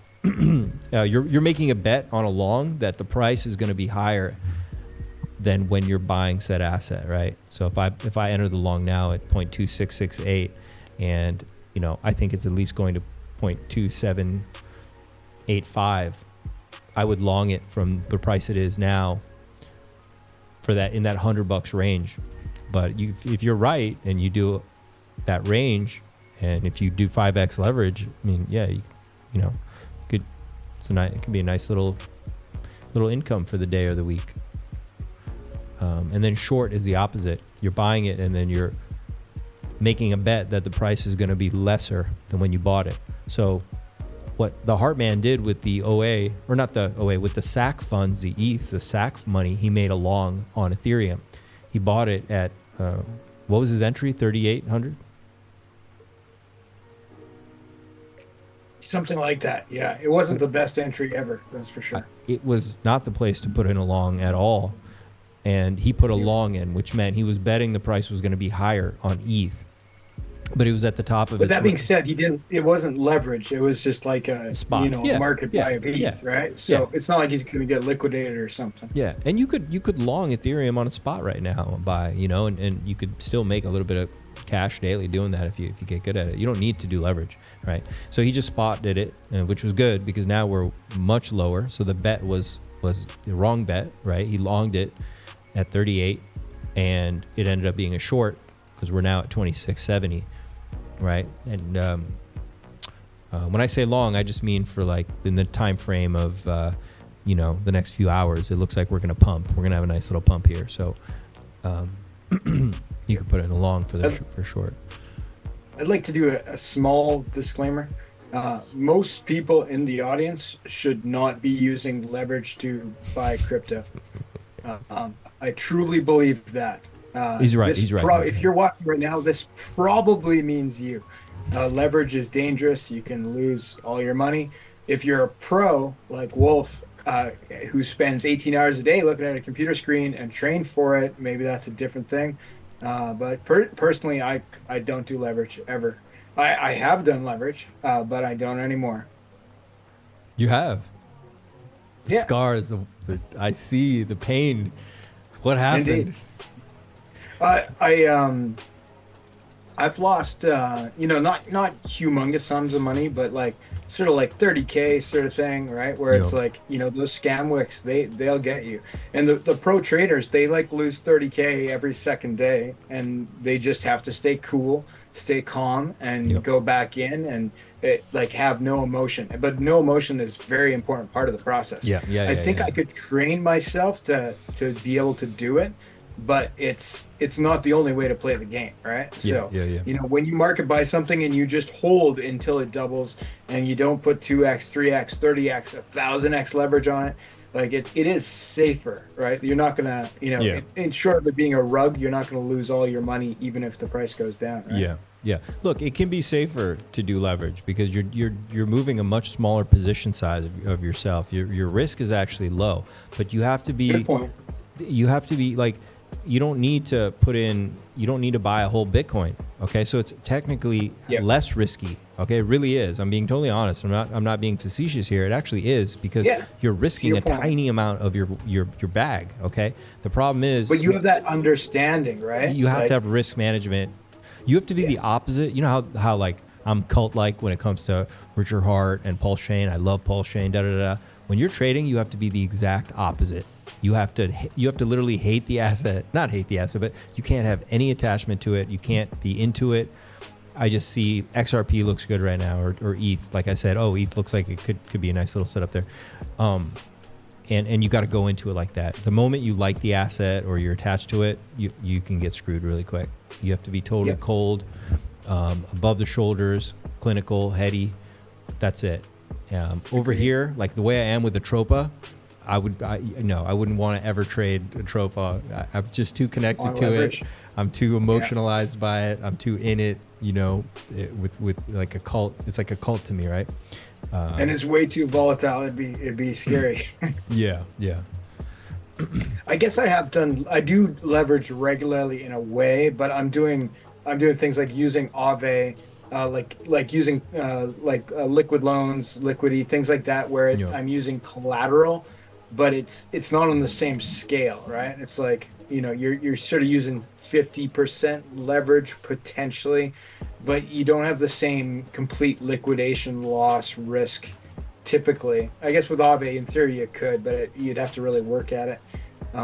But even those, like, there's a learning curve. Like you should read the white paper before you use any protocol. Yeah. But things like GMX, that you would be using, or like on centralized exchanges where you can get the real big leverage, like that's where it can be safer. And I agree with you. You can have stop losses. You can use only 5% of your bag, like. But you need to have that. You need to have that analytical mind and the planning, and not. You win and then you want to put in more, right? And you lose, you want to take it all out, and both could be the wrong answer, right? That human emotions come into play, and when you have a multiplier on your human emotions with leverage, that can be super dangerous. Yeah, 100%. Yeah, you don't even need to do it honestly to make money in crypto. It just allows you to lower your risk because you're moving a small amount of your capital at a time. It's a different craft altogether. But with a lot of the moves happening here on PulseChain, it's not necessary. You just had a 100% move here on Hex, or almost 300% here. Had you got in here at the beginning of February, let's say you put your spot, you put in $1,000, it ripped all the way up here to 0.0044. You would have pulled out 3,000. 2 weeks, less than 10 days later, you would have pulled out 3K. So you don't have to do that. You can just spot trade some of these. Axis talks a lot about ratio trading, which is another way to do it too. You're just spot moving between the assets as one goes up, one goes down. Really simple. You don't need to be on exchanges at all to do this stuff. Axis teaches a lot of that. Coexistence even teaches a lot of that too, ratio trading.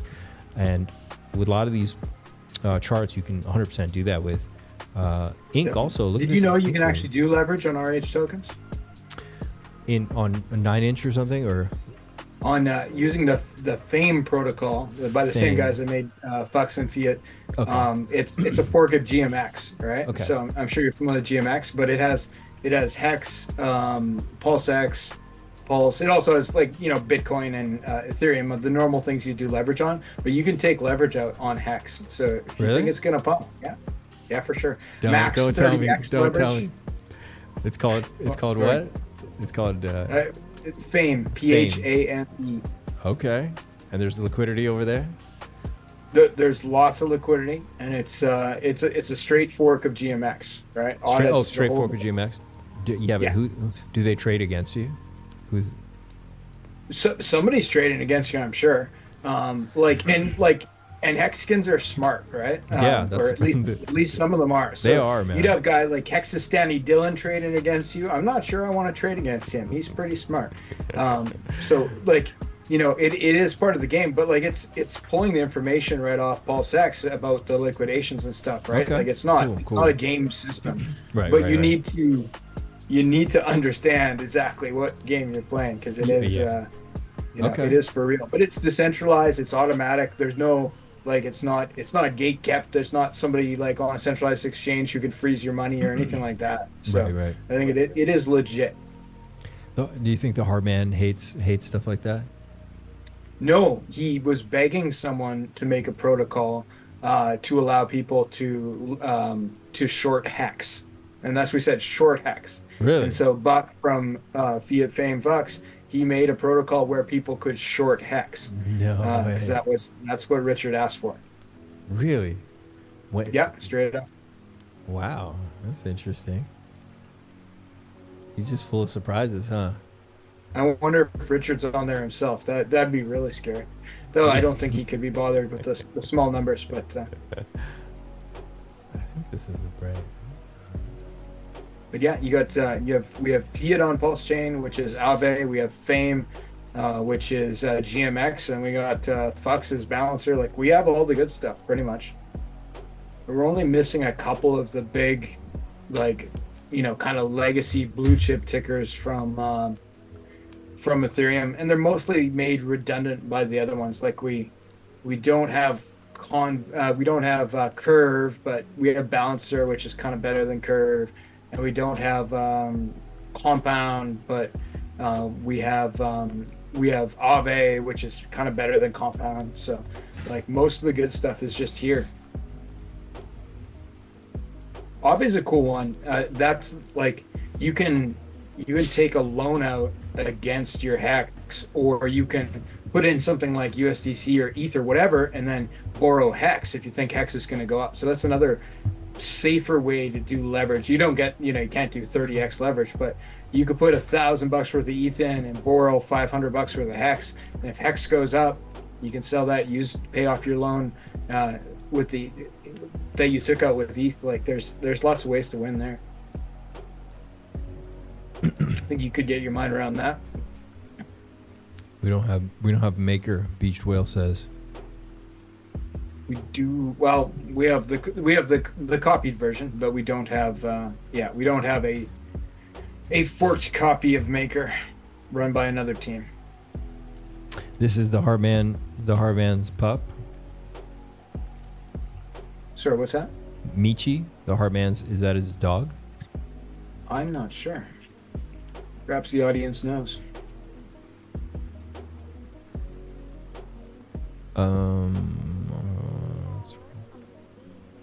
This is something new. This is bullish looking. It just matters now if it breaks these wicks over here. Okay. I did hear about this. I really don't like Chihuahuas. But I mean, you got in this, congratulations. It'd been. The thing is, you got to remember, like, people, dispositions here are going to be huge, and this is a crazy wick right here. This is crazy, but still. Chopsy confirms Michi is the dog name. Oh, the Heartman had a Chihuahua? Maybe. Oh, interesting. That is interesting.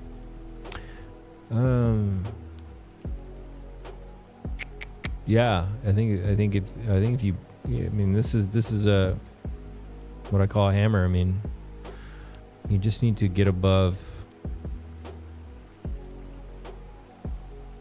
Yeah, I mean, you need to clear this. You need to make, and we're looking good. It might do that. It's 1.1 million.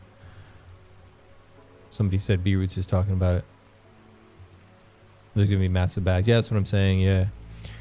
Obviously, they built up massive positions on it. Yeah, B-Roots is talking about it. It's probably ship has sailed a little bit, maybe. Yeah. It could pull back in time, but yeah, I mean, look, I don't have anything bad or good to say about it. It's up to you guys if you want to jump in on it. You guys do you. But so far, it's looking bullish. Let's see what it does.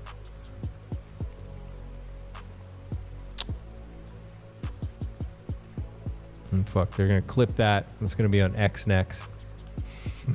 Right before it crashes, I was promoting it. That's what they're gonna say. It's gonna be framed like that.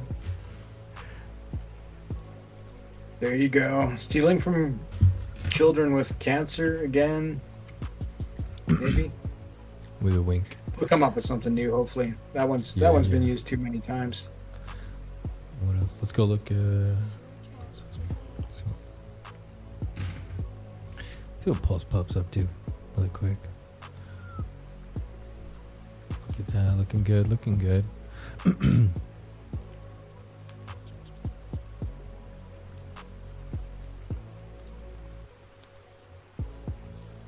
I make a request? Yes, sir. Could you chart my bribe token? See some bullish action. Bribe? Yeah. Like BRIBE? That's right. Okay.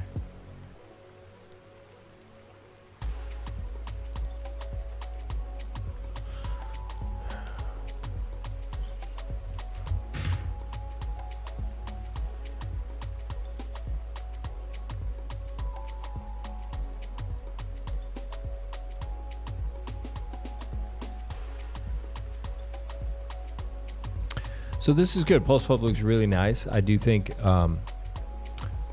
we may finally get a little deeper into this box. What I would have liked to see, up here is just a good, just a normal everyday ABC. That's it. Come down into here. May not even come that low. It's pretty strong. Maybe you get down to 150, and we range, build some strength, and we get ready to push up again. We'll see what happens. This does look like it could do that. Possible. Because they are connected to everything, right? So everything else is kind of pulling back. So it makes sense that these would pull back a little bit. But look at this bullish candle right there. Got bought up really quick at 157. But you're also competing with this crazy bearish on the 3-day. So it makes sense if it range. Oh, there we go. We got this crazy. Yeah, this could be your range. Yeah, yeah, you could have a little range right there. And then these things never come down as low as you want.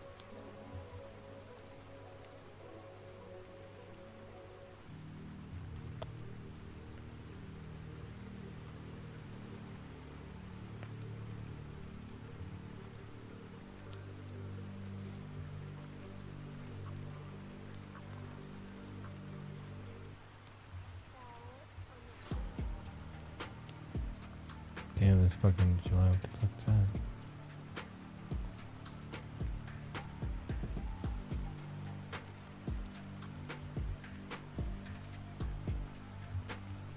I want to see it kind of flag out in there for a sec.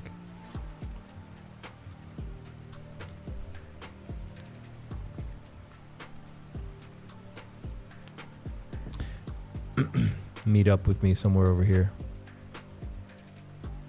Let's see what happens. Indeed. I'm also going off how it's moving. I'm not trying to grab a lot of lower targets on that right now. This is Bribery Governance Token. What is this? That's the one. Yeah. So this chart is not the main chart's on Gecko Terminal. I sent you in the chat. There's 170K liquidity. This is just a small pool on PulseX. I think they look similar though.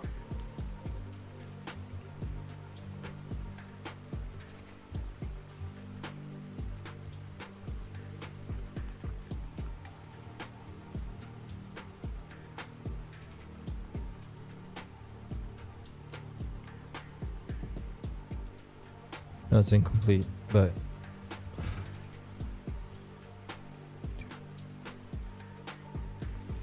yeah, total liquidity is about 170K.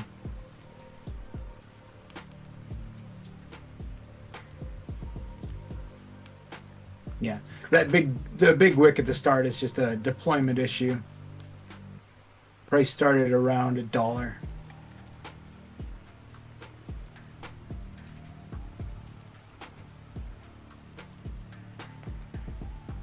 So my question, does it look like it's hunting for that dollar again, or where's it trending?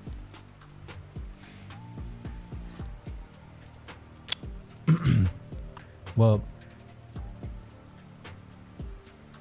okay. Yeah, pretty much the same chart there, eh?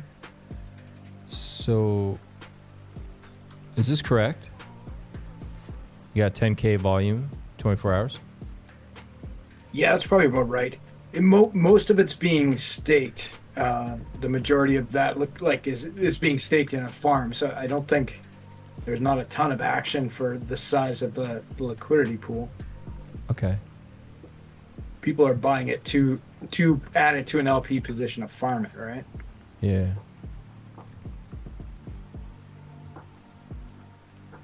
The dip there kind of happened when RH launched the pumped out tires.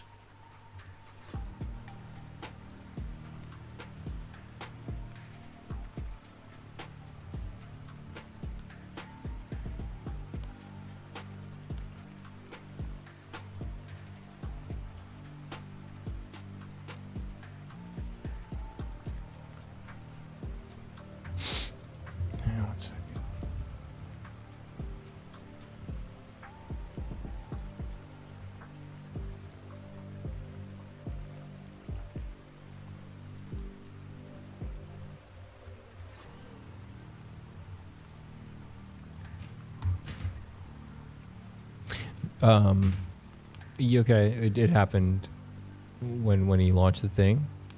Yeah, for sure. Yeah, I think it correlates exactly.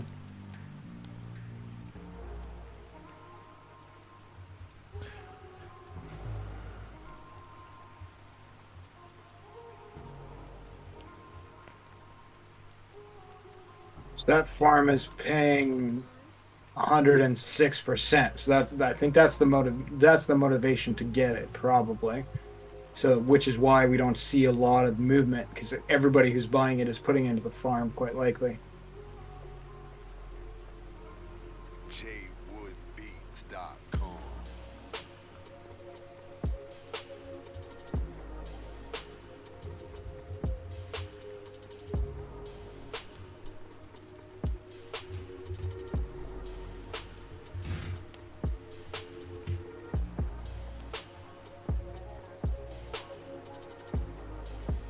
They give you all the tools there on Gecko Terminal? Oh, yeah, everything's here. Okay, cool.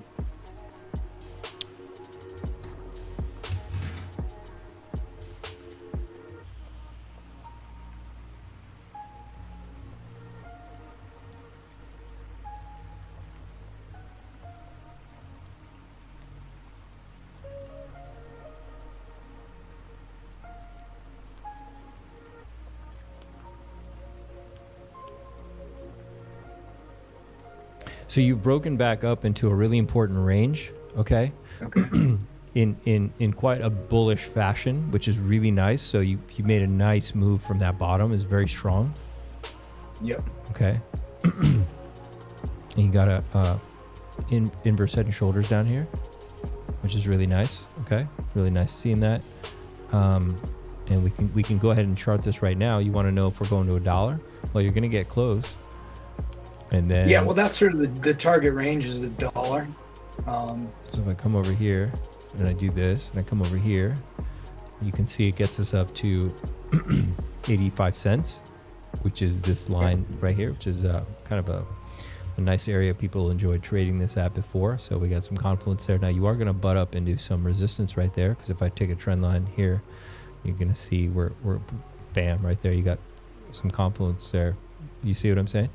So that's good, though. You're back into this pattern again, which I mean, that's the general trend, right? I mean, it's not a perfect thing. You don't have enough volume to like, to have that consistency yet, let's say. But generally, that was a trend, right? So, and people can draw different traders will draw these lines from their experience. Like I put them. That's my discretion where I decide to put mine, right?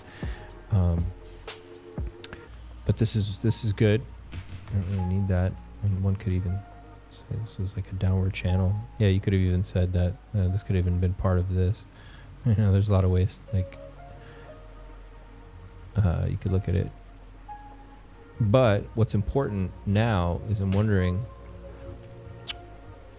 you want it to get to $1. Well, really what will matter the most, you're going to get a pullback here, and a retest is what you want of this support, 0.66, and you need to find out if that's what's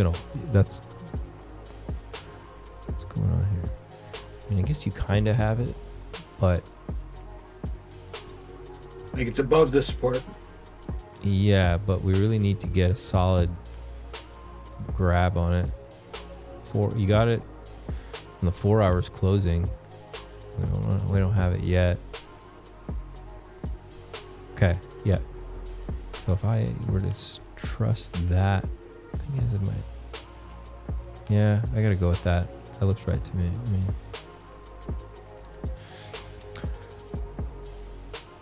it's good, man. We're I think trending up, but $1 is not guaranteed. Would you say that sounds accurate? I think you're gonna have to contend with this line when you get here.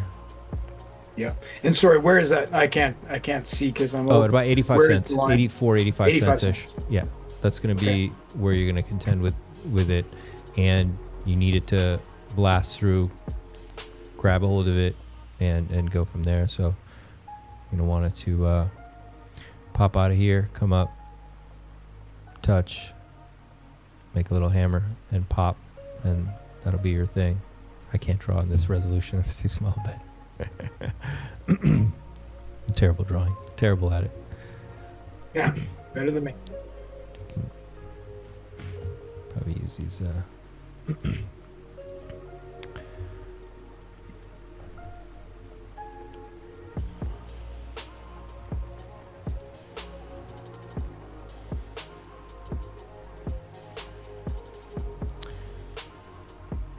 I gotta get good with some of these drawing tools. I've been so used to like painting. I mean, I never was showing my work to people before, so I would just draw and then set stop losses and stuff. So, but yeah, man, I think you can get to $1 because you've got. I don't think that line's going to be that big a deal because you got a pretty strong move out of here. You have a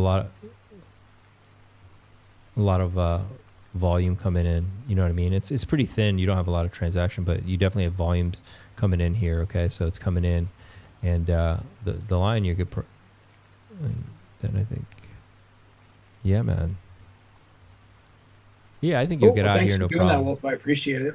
Yeah, I would have not been able to make that assessment by myself. I do have some levers and stuff I can pull, right? Like in terms of the protocols, but like the actual charting is not my forte. Yeah, no, it's going to 85 cents, that's for sure. And I think $1 is not going to be that big of a problem. I think your most issue you're going to have is actually at $1. That's where you're going to contend with whether or not you're going to blast off and start moving bullish from there. I think this 85 cent area will be handled. B-Root says he sees what do you say? Chihuahuas with cancer. Jesus. That's right. We can just, for the shits and giggles, we can go look at, come down here. We'll go look really quick at HSB. Hey, Wolf, mine now might be a good time to post that link because I got to sign off for a bit. I have a dev meeting I must attend. Which link? The open mic link. Oh, I'm saying I got to go because I got to go talk to some. I was gonna wrap it up. I was gonna wrap it up anyway because we are at over 3 hours. Yeah, man, and I'm beat too. Fair enough. But this is Hexagon Sperm Bank. You are under some resistance. It's not looking as good as Bribe. Things are, Bribe is blasting off there, so that's looking good. Isn't there one? Hexagon Sperm Bank could still have its day. You never know. How will I even find? Did I not save pants? Oh yeah, pants. Where'd it go? Pants was part of your evil plan to steal from Chihuahuas with cancer too, I think. Apparently so. Apparently so.